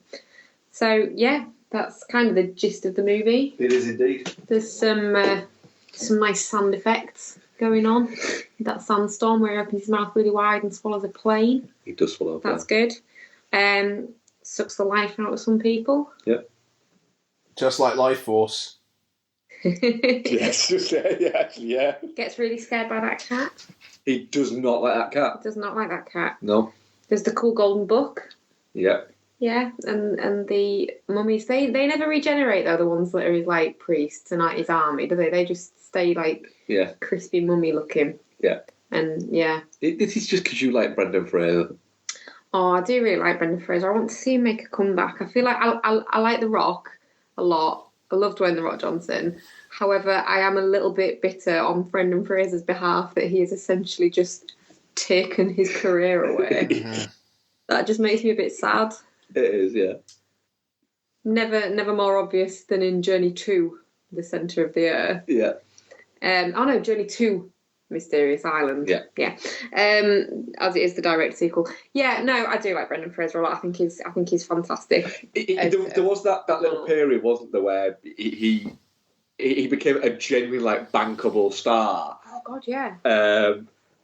And he is a charismatic screen presence at a time. He is. You know, yeah. he's a lot of fun in this movie, and you know he's got the goofiness to be relatable, with also the physicality to seem like he could pull these things off, but also as well he can look quite handsome at points. Well, he's kind of going for a kind of knockoff but funnier Indiana Jones kind of vibe in this. And he's kind of going for that adventurer type thing, but with a less of the whole I'm a serious grumpy man kind of.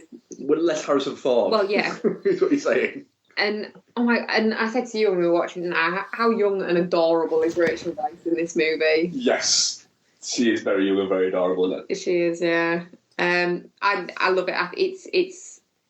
It's great comfort watching for you, isn't it? It absolutely is, yeah. It's apple pie and custard in a movie for me. Nice. It just is. You sit, you watch it, you feel like you've been hugged by the TV, and just yeah, I love it, and I love the sequel. And what's the crap sequel that isn't Scorpion King? Tomb of the Dragon Emperor. That's the one where they just go. Rachel not Weisz Rachel is Maribello now. Yeah. Yeah. Yeah, that's not good, but it's I still watch it quite happily.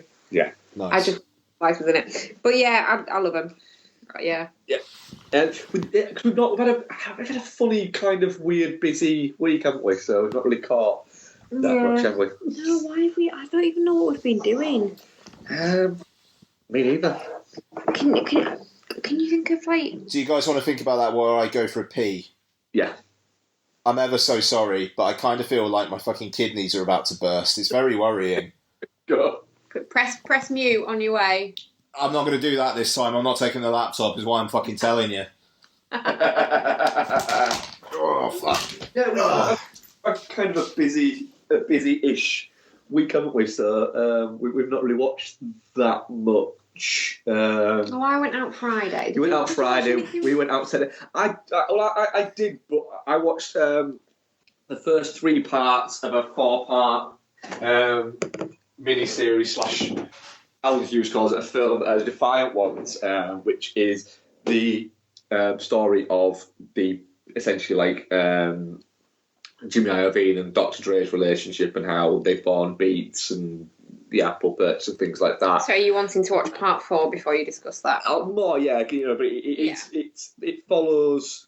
Essentially, it gives you an idea of them, but also it takes you through the journey of following Jimmy Iovine's career at the same time as following Dr. Dre's careers and how they end up colliding and then going from there. I think with it being Dr. Dre and it being Jimmy Iovine, it being the level that they're at, and also as well the fact that it's Alan Hughes is making the film, you've got the talking heads are not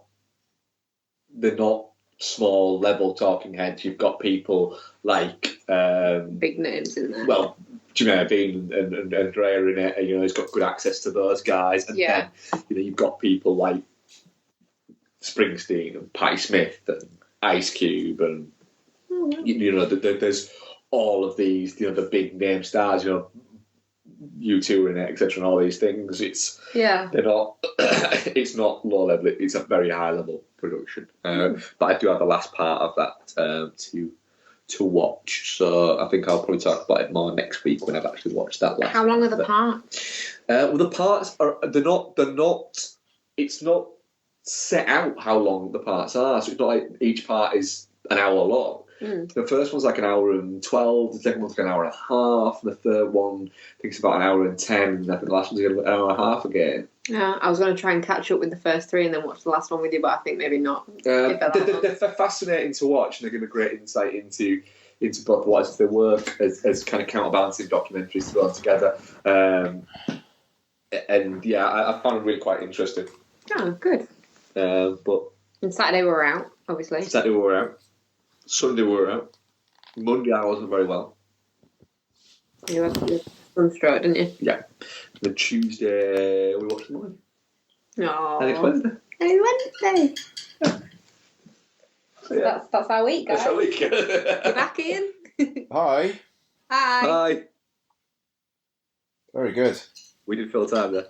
We gave everyone a rundown of our week. Bit worrying when you go, yeah, Friday we're out, Saturday we're out, Sunday we're out. I was there. You were at Sharif's house. Yeah, I was babysitting while you went out. You were still out. Were you in our house? Yes, fair enough. Stop whining then. Fuck off. Upgrade. Indeed. Yes, Upgrade is the new film written and directed by Leigh Whannell. Stars Logan Marshall Green. Who else we got? Betty Gabriel, Harrison Gilbertson, and a bunch of other people that I, to be honest, didn't really recognise. Yeah, so it's set in the. It doesn't. I don't think it specifies when it's set, does it? Not it's really, no. It's in the not too distant future, I think, is what it's supposed to be, but far enough in the future that things have kind of moved along. Yeah. Logan Marshall Green plays Gray Trace, who is a mechanic, and he deals in what we still be now classed as classic cars, but in a world where cars are basically self-driving, etc. So it's a world beyond. Yeah, essentially the normal proper cars seem to be a bit of a novelty, don't they? Like a classic car. Yeah, so it is more of a thing there. Ian, are you just jumping up and down your bed? Is that the hamster here? It is the hamster. He's across the room as well. Is that really picking him up? Yeah. A little bit. It sounds like the Tin Man's jerking off in your room. Very good. You are on fire tonight. Yeah, he is on fire. You get one show a year when it works. Pulling up a stone. Can't do a synopsis for shit, but I can throw the fucking joke. So he's just at the start of the movie. He's jacking it again.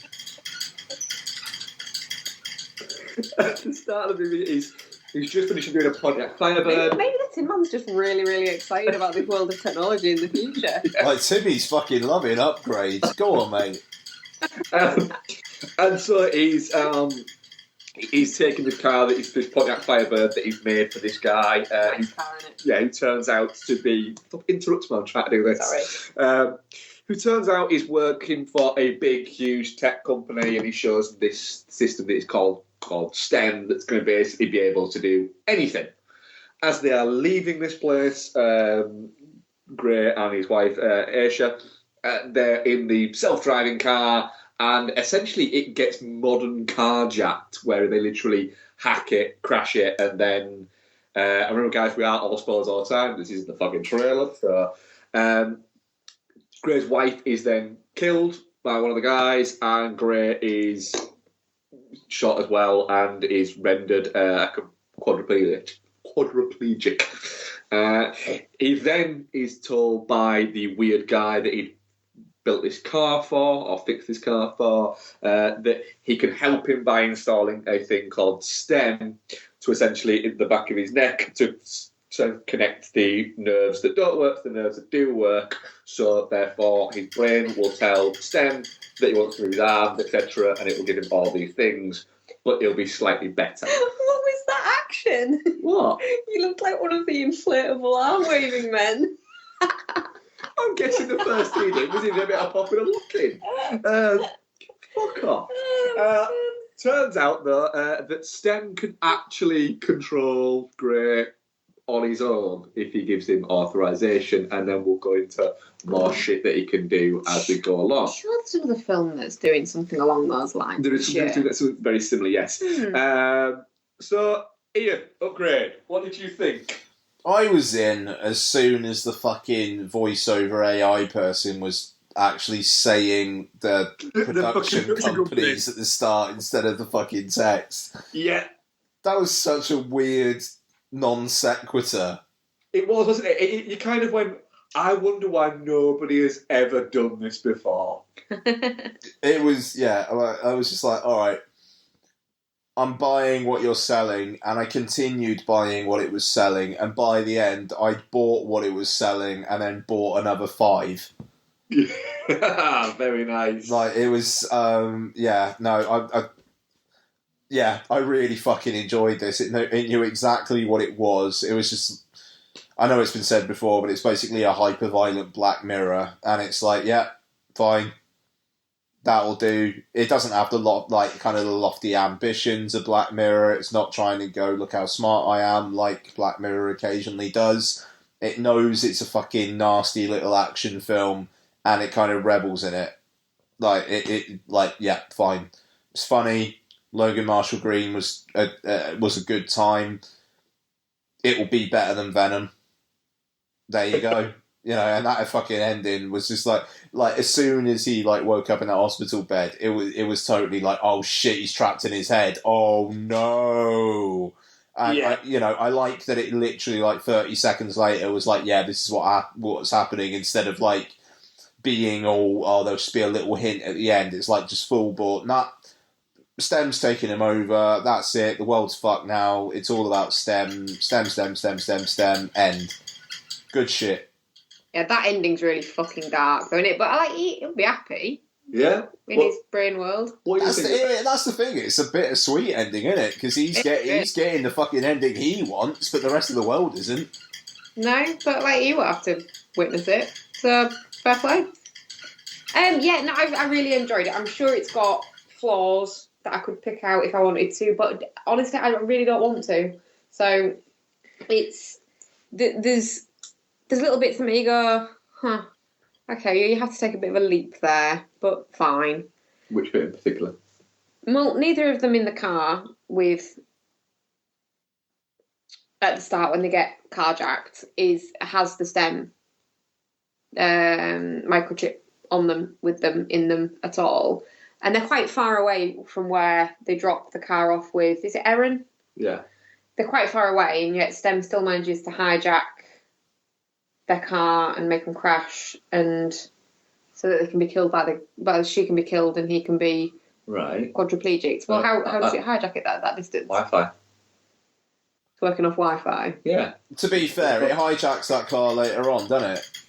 Yeah. In the shows. Didn't like that bit. Yeah. I don't get you. Well, I don't know, just that.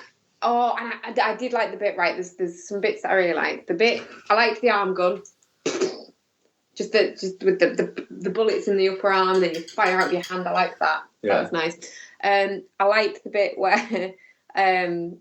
where he kind of basically tells STEM to fuck that guy up, but you can't watch. So you basically, it just focuses in on his face looking a different way, gritting his teeth, while his arm's doing something off screen.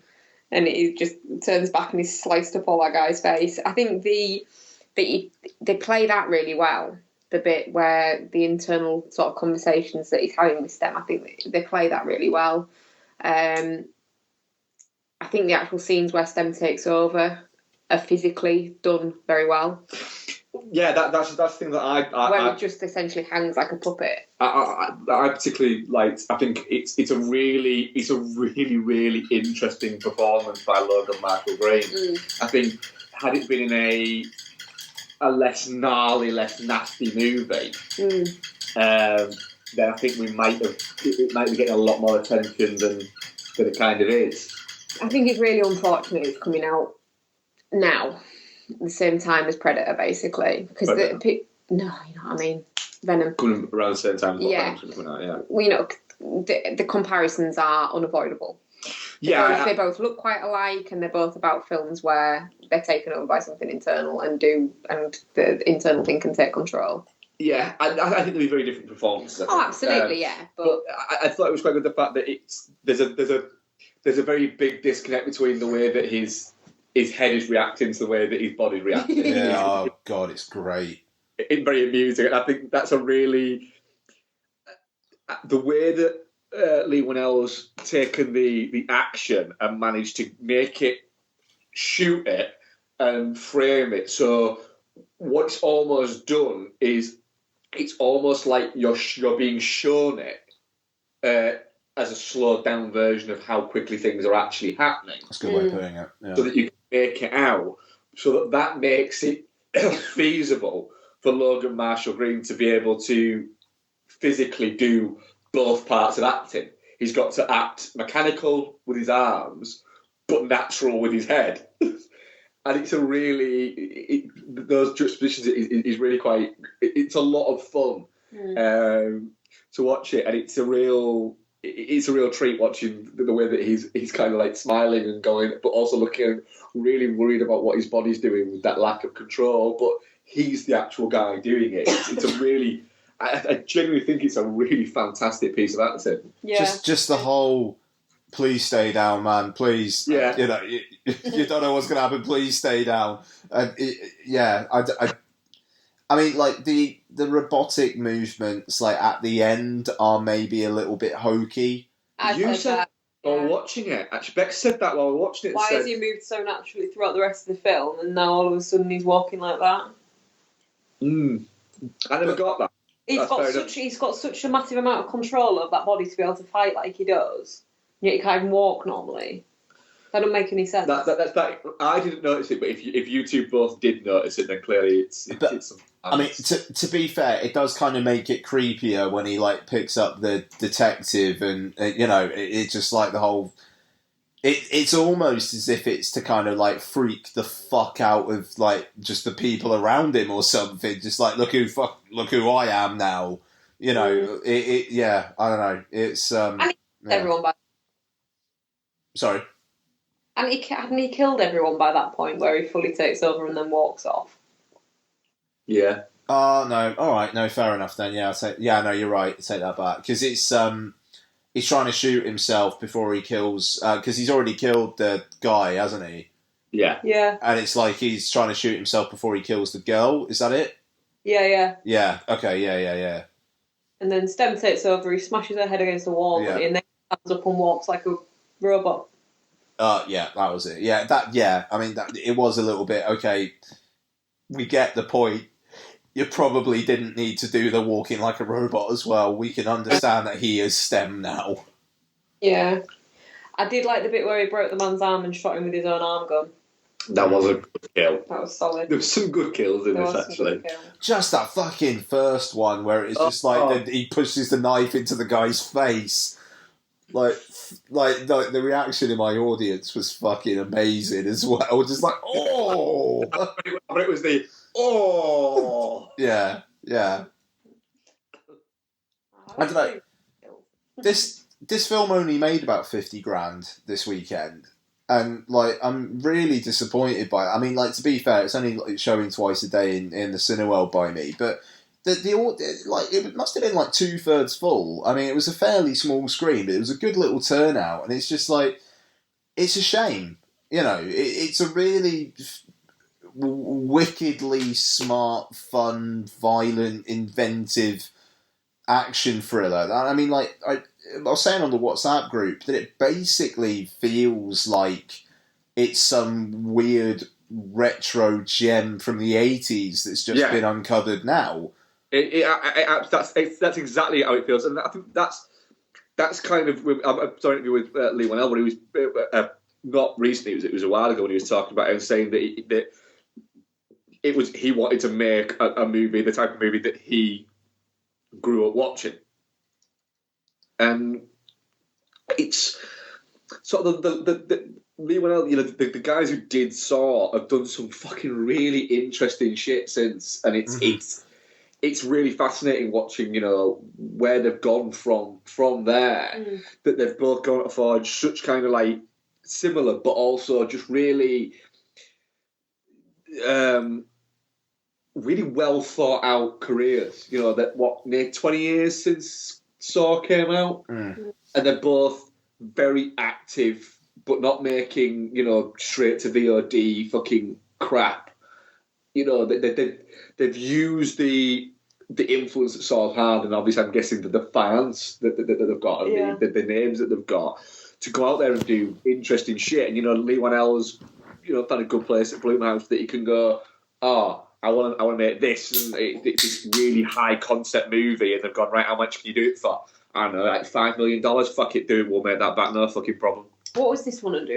Was it Blumhouse Till? Blumhouse Till, yeah. That's like their little banner that they put weird shit under. Is that the plan? It's their like properly low budget, the kind of stuff where it is the bit more. I mean, that's the thing. It's fascinating because Blumhouse has now become so big that they do kind of have to differentiate their stuff. So, like, Halloween is a Blumhouse film. Get Out is a Blumhouse film, but Unfriended Dark Web and this are Blumhouse Tilt films, and it's it's awesome. I mean, like we've been long on record of saying how impressed we are with Jason Blum and his whole operation on this show, but it's just like the fact that he's now in a place where he can do that. But it doesn't necessarily feel like he's denigrating them by being Tilt. It basically just means this is going to be a bit more hardcore and maybe kind of experimental than a Blumhouse film will be. Yeah. And that's great.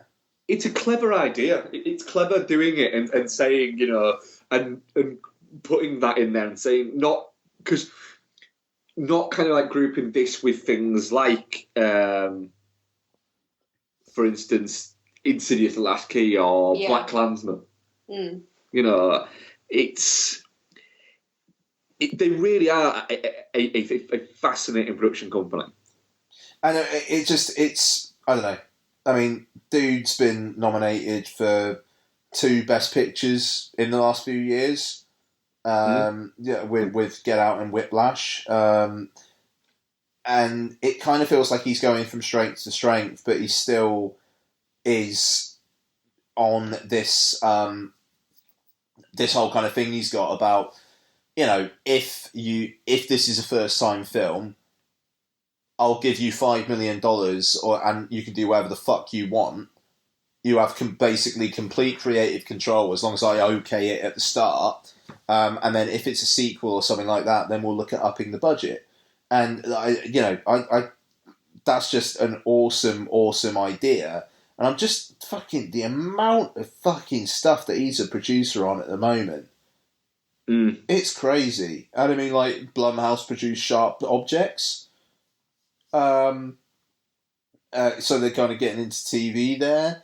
I mean, fuck, man, he's a producer on Glass. It just like it feels like he is the most important, like, behind the scenes person in Hollywood as a whole at the moment.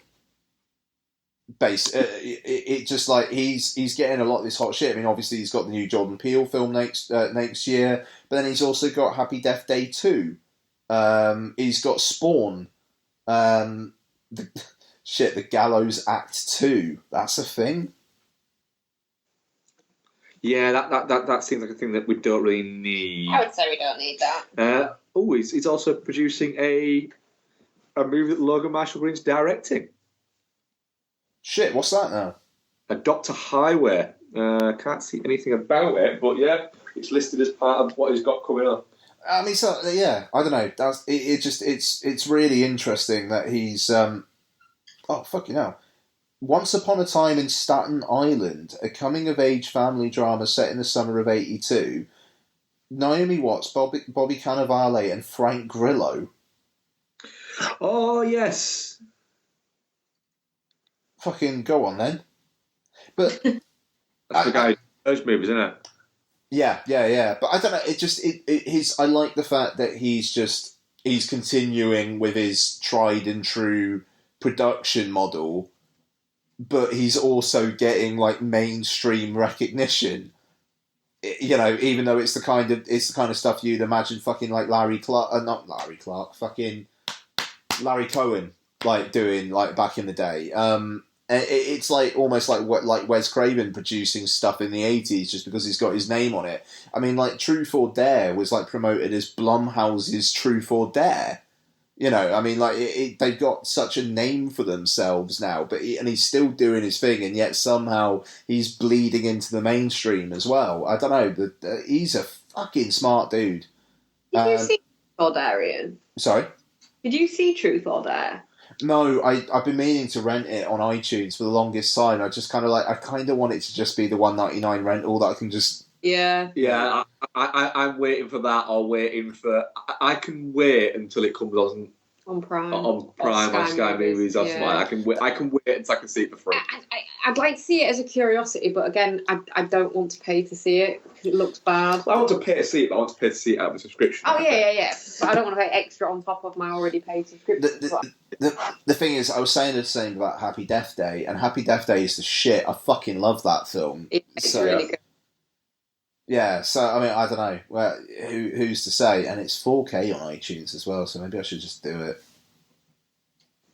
Well, you could do it, and you could forge the way for us, and if it's any good, then we'll pay and watch it.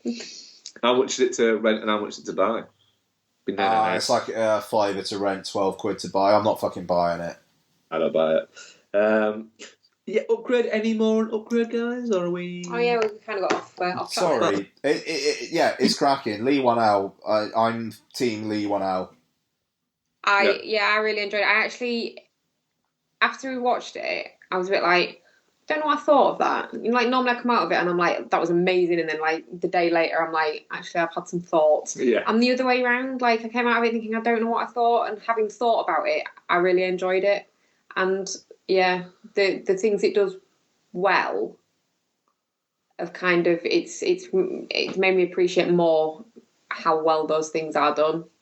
Yeah, I thought it was a really good, like Ian says, spot on right. It's a really good kind of forgotten 80s nasty action flick. Even the posters like that. Yeah, it does. It's got that very kind of late 80s, 88, 89, I'd say, kind of like vibe to it. Can I say something without me sounding like I'm bad-mouthing it? Because I'm not, because there are some good ones. What? It does have a bit of a Netflix original vibe to it. Yeah, that's fair. No, that's fair. That's fair. That's fair. But could that come from the whole Black Mirror-iness of it? I think it. I've not watched anyone near as Black Mirror as you guys, so I don't know. No, but Black Mirror isn't Netflix. That's not where it started. No, it started life. It could be a bit because it's a bit Tao-esque with the smart house and stuff, so it could be making that connection. But I think it's just I don't know why you shut this house to shut up though. Yeah, that's good. Yeah, would you like me to shut down? Well, yes, I didn't know I could do that. Yes, please. Yeah, that's good. I don't know. I think it's the low budgetiness. It's obviously not low budget. It's not like shit low budget, but it's obviously not high budget either. Yeah. And I think that's the kind of feeling you get off a lot of Netflix originals, is that they've spent money but not too much money. Yeah. Yeah. Yeah, like Adam Sandler's gone. Hedging the bets. Adam Sandler's gone. The budget for this is 50 million, and I get 49 of it. Yeah. Fucking Adam Sandler. So Chris, you can carry the fucking handy cam, and let's go and film some shit. Nice. He needs to just retire, I think. He's lost his way. Yeah, but people still watch them. Yeah, but on Netflix. Yeah, but people still watch them. More people watch them on Netflix than we're going to see them in the cinema. Well, absolutely, yeah. Upgrade to our audience thing. Definitely not shit, 62%. Touching cloth, 31%. And shit, 8%. So, yeah, not quite as kind of like up there as... not as emphatic. Emphatic, that's the word I was looking for. As Searching was, but still, people still seem to dig its vibe. Yes. Right, questions? Don't look at me like that, you weirdo. Yeah. Rick Kidd, at Rick J. Kidd. After watching Idris Elba's Yardie, Which other British actor / actress would you like to see direct a film, and what genre would you like it to be in? I would go, right, because I think it would be very Herzogian, Tom Hardy, and the genre would be Herzogian. I just think he would get weirdly obsessed with whatever the fuck he was making a film about and just rabbit hole the shit out of it. It's a good show. Yeah, that's a good So that's what I'd watch, and it would be about something like. That's Who Lies There Anywhere. Go on, you've got to pick something he's got to do. Right, what's he doing? He's investigating why there's no more white dog shit or something like that, or different types of leaf. Different parts of why the oak leaves different. Tom Hardy investigates why there's no more white dog shit. Yes, please. Rabbit holing with it. The thing is, Donna just came in, and I bet she wouldn't have thought that came out of you, Becky. I don't know. She's gone. She's gone now. Fuck, that's funny. Lab, and he's got some like old preserved samples of dog shit from the 80s, like white dog shit. That he's kept. In preparation for making this movie, because he knew one day. What happens if there's no more white dog shit? Fucking hell. Yeah, sorry. Yeah. What's a valid point? Why is there no more white dog? Well, yeah, no. So you'd be up for watching a movie with Tom Hardy investigating why there's no more white dog shit? Definitely. Excellent. Okay, good stuff. Ian, have you got one? I would like to see Jodie Whittaker direct a film about Doctor Who conventions set up by people angry that Doctor Who's now a woman. And it's just like the nastiest, fucking goriest movie you've ever seen. Fair enough. I'd like to see Hugh Grant. But, like, seriously, that woman is not going to be paid nearly enough for just the fucking bollocks she's going to have to fucking endure over the next few months once Doctor Who starts up again. I don't know, I reckon once it starts, people will just they'll either fall in line or they'll stop watching. Oh, fucking, I really hope so, though. Like, I think you've been a little bit... No, because a lot of people were pissed off about Capaldi, and then once it actually started, people were like, well, he's shit, I'm not going to watch it. And then the people that weren't, well, he's shit, I'm not going to watch it, watched it. And it all just calmed down. Have you seen the latest grumble that people have got? Oh, God, what? Is it a stupid outfit? No, it's because her outfit is stupid, in fairness, but that's not. Yeah. It's not her. She looks like a children's TV presenter. Go on. They're moving it from Saturday night to Sunday night. Right, it's a Sunday night TV show, surely. Well, I thought that just seems logical. It should be in the 5 Children and It slot on BBC One on a Sunday night. Straight up. It's not going to get shunted around by whatever time they put Strictly on because it can't compete with X Factor. It will be on 7 o'clock on a Sunday night, and then you'll have the Strictly results on after. Quite frankly, I'll be watching BBC One for 2 hours every Sunday night quite happily for the next few months. There you go. It's not something I watch and take what is part in, but I wish her all the best. But I do want Hugh Grant to direct a gothic horror movie. Yeah, it'd be pretty sweet. Just because I think it'd be like really fucking nice. Would he direct on Star? No, I don't want him to star in it. I want him to direct it. Just direct it. Yeah. Yeah. But yeah, it'd be quite a polite movie, I have a feeling. Like a polite horror movie. Is it a period gothic horror then? Like, yeah. It is a period gothic horror. I think that would be good for him. Yeah. Yeah. Yeah, like when all the people have to run out of the room because this fucking ghost is like shaking the house and things like that. You'd be like, oh gosh. There'd be like a woman in a night and something like that, and somebody'd go, "What car?" And you come out and going, "That was nice, wasn't it? not scary, but nice. Just really quite nice, quite jovial." Yeah. Cordial interactions between people. Yeah, a bit like that. So yeah, I'd be up for that. Steve Dixon at the Great SD. A couple of times in recent years, I've had a bad case of giggles at the cinema. The sex scene in MacGruber and the tattooing scene in Life on the Road sparked them off. Have you ever had this at the cinema, and what set you off? Well, I had one last week. Yeah, what was that It again? was Happy Time Murders with the My Wife's Dead. Yeah, it was, yeah. I get the giggles all the time in the cinema, and I can't remember. What was that one that we went to see together and we both got the giggles and we couldn't stop laughing? That was doing the 21 Jump Street where we couldn't stop laughing. Guys, white Yeah. dog shit update. Yeah, Donna's just WhatsApped me, yeah. even though she's upstairs. It's because the white came from calcium, and after BSE, dogs eat far less bones than they're used to. Wow. Oh, wow. I just thought it was because people have to pick it up now. That's Wow. mental. Bravo, Donna, for finding that one out. Well, I don't think she worked it out, in fairness, bud. Like, I don't know, maybe she's got access to Tom's lab.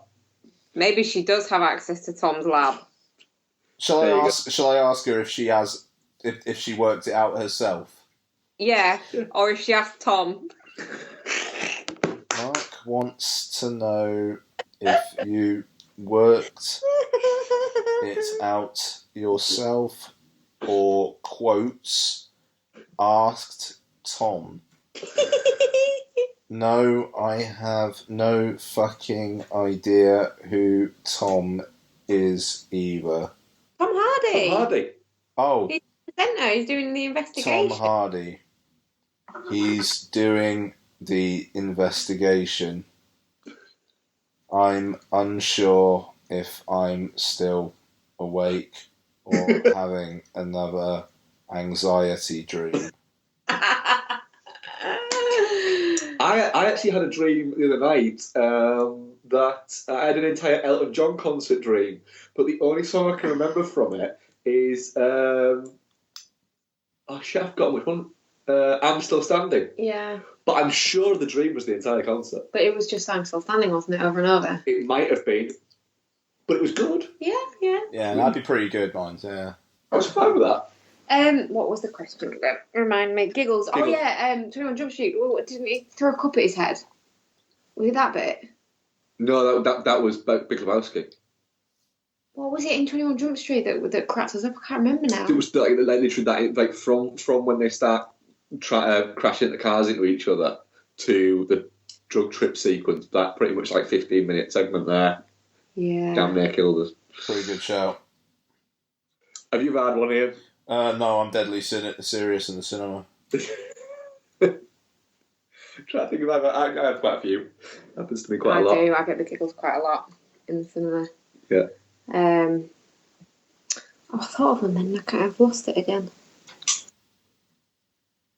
No, gone. It's gone.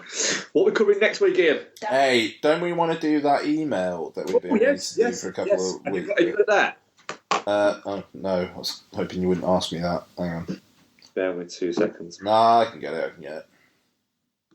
So, Marcus, long-time email correspondent, Yeah. he's not very happy. And in fact, considering the fact he sent us this like 3 weeks ago, he might have stopped listening. I hope he hasn't. Yeah. Here we go, done. Give me my fucking emails. Give me my emails. Hi, Dude and the Monkey, the phone number. Oh, did you add a phone number on Instagram?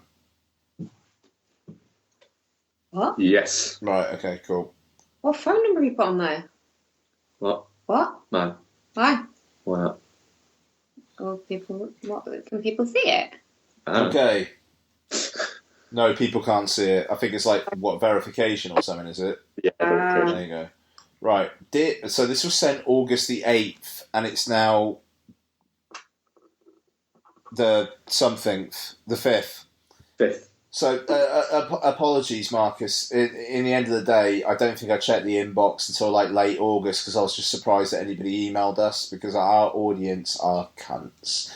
So, dear Dude, a monkey and a mint. So, What? Becky, you're a mint? Excellent. I'm adding on to my previous email question. I don't have Twitter to leave them there. With some comeback of your last episode, Mark, I'm mainly coming at you here, sorry. Usually happens. You dickhead. Yeah. I don't think it's fair. Sorry? We're with him, aren't we? Mark is a dickhead. Yeah, absolutely. I don't think it's fair you putting people down who like world cinema or arty drama. I like watching Bergman or Antonioni of an evening much more than watching an old wrestler smash up buildings or some pervy crime garbage like The Loft, for instance. I'm not pretentious, I don't have a backpack, I don't like soy latte, I have no beard. I haven't got Mubi, but £10 for a month for 30 films isn't that bad. Maybe if you watched your Blu-rays instead of caps lock buying the same film, caps lock off, on iTunes, you might be able to afford it. Yeah, Mark. So, watching Kurosawa, I know you've seen a lot of his from Pod History, and Koreeda doesn't make me a pretentious dick. I just don't get anything out of throwaway Netflix films. I feel that people who like films of a certain throwaway intelligence have a chip on their shoulder about people who like Roma or Fellini. Smiley face. Anyway, just another point of view. Always look forward to the show. Your unofficial email correspondent, Marcus Zizou.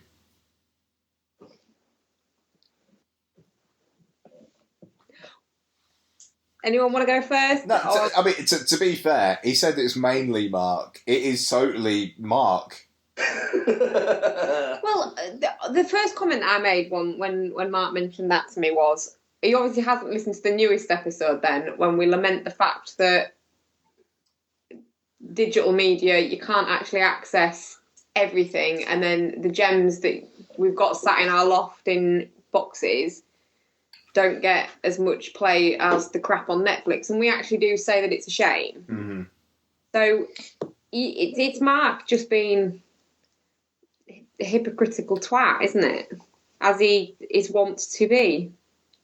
Also, I have a backpack. You do have a backpack and a beard, and you drink soy lattes.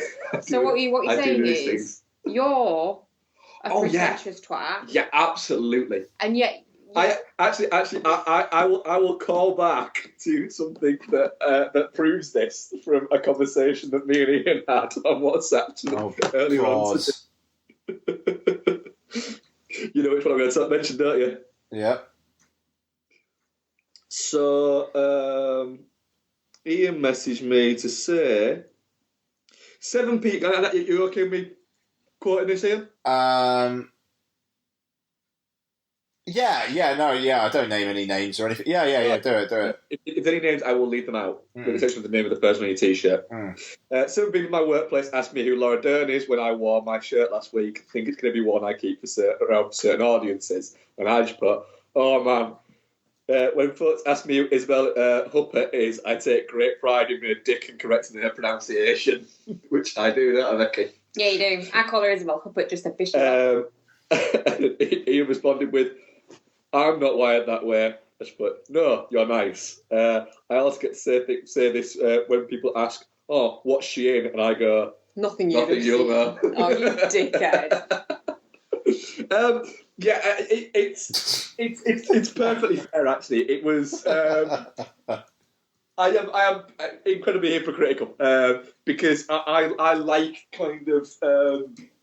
I like celebrating in the fact that I can lord it over people. That I enjoy pretentious cinema and feel better than people. You're wording this wrong. You're making yourself sound like a dickhead. I'm fine with that. Just say you enjoy the world cinema. I enjoy world cinema and things like that, but I also do like swimming around in the filth. Yeah. You do. You're a pretentious twat who likes watching shit movies. Yeah. You're the worst, Mark. You literally are the fucking worst. You're a walking paradox. I am not even a walking paradox. I'm not smart enough to one. You're a walking dickhead. I am a walking dickhead, yes. The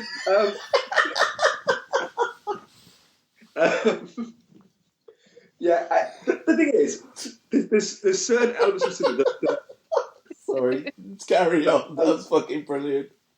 that I think I think part of it all boils down to the fact that when I was watching more pretentious cinema, and that I'm not meaning that in a negative way, I can imagine I was quite a prick about it, and I was quite sniffy about other types of cinema. But the weird thing is, a lot of the straight to Netflix stuff that we watch, none of us really fucking enjoy. A lot of it's shite. You don't have to imagine that, babe. I was there. I can. I was a prick. Yeah. I had long hair and a cardigan. You still are. Don't have to fucking. Oh, you two are both just brilliant tonight. Always, but like, well done. I had a picture of him with long hair and a beard, but it's got me when I was pregnant. Well, no, just after I had Isabel in it, and I look like an enormous mountain person. So I won't show you it. But yeah, it's actually on our Facebook. What's a mountain person? Come on now. Oh, I do. Or I look like I should live under a bridge. So the accusation that I'm being a dickhead is thoroughly warranted. I am. I'm going to try not to be. I'm going to try and be more tolerant. I do think, however, though, that there is a snobbery within film, and I do think that exists. But I also think it exists with people who, not just people who enjoy world cinema and things like that. I genuinely wish that I could enjoy world cinema in the same way that Marcus does, in that way.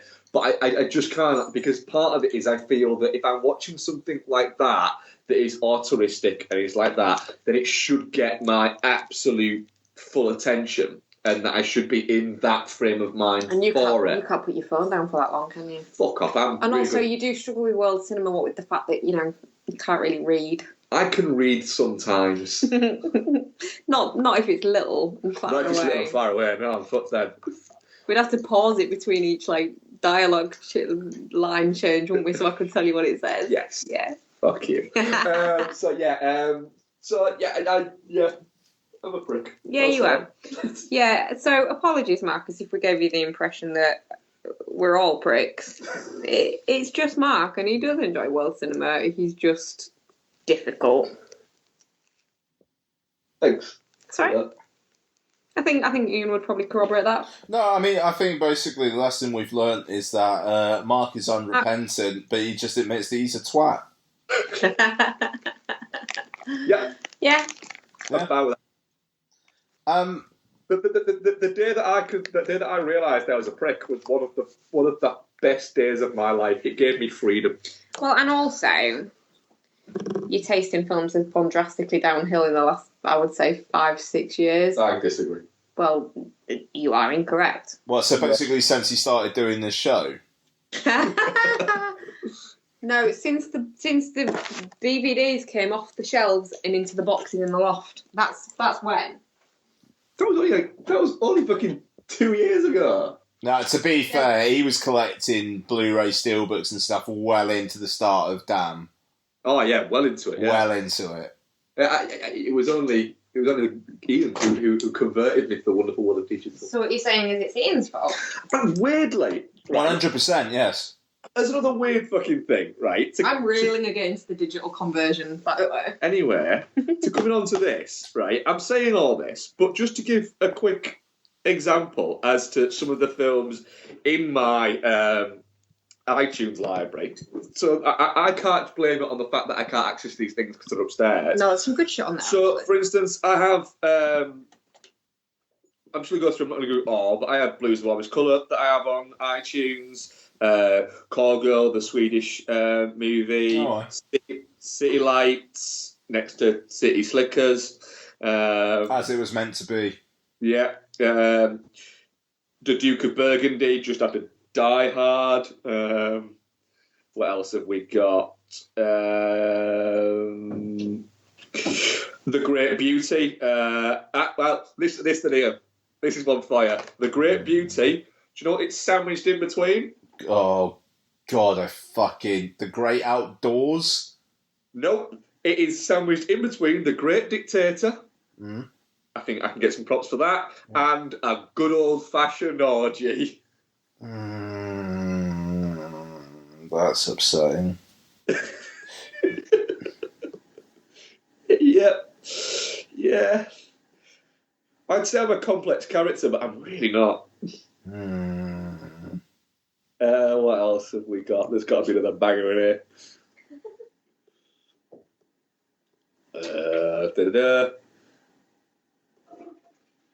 No, I think that's pretty much it for my... Yeah, for my shittery. So what are we covering next week? So, I think, to be fair, I think it is probably just going to be all Conjuring universe all the time, because... And the Nun, isn't it? Yeah. Ian's gonna shit himself. No, I'm really... Yeah. What's this? Ian's not looking forward to next week. Oh, why? Oh, fucking the Nun really, really sketches me out. I fucking hate her. She's a fucking terrible person. I'm But still trying. Now I just think it looks a bit funny. Like, look online for the stills that have been... the funniest thing that I've seen so far is that poster portraying it as a Sister Act follow-up. oh, that's very good. Oh, see that? You need to find me that. Yeah. So we're doing Conjuring Universe and... No, let's just keep it Conjuring universe, eh? Like, And we'll the week after. yeah. What? So we'll do the Will Ferrell one the week after. Yeah. Oh, it's going to be a busy one the week after because we got The Predator. Final score's out on Friday on Sky Cinema as well, isn't it? It is, yeah. Fuck. So we're going to have to review that. Yeah. But yeah, next week it's all Conjuring universe all the time, and with a review of The Nun, which thankfully is only about an hour and a half long, which is something.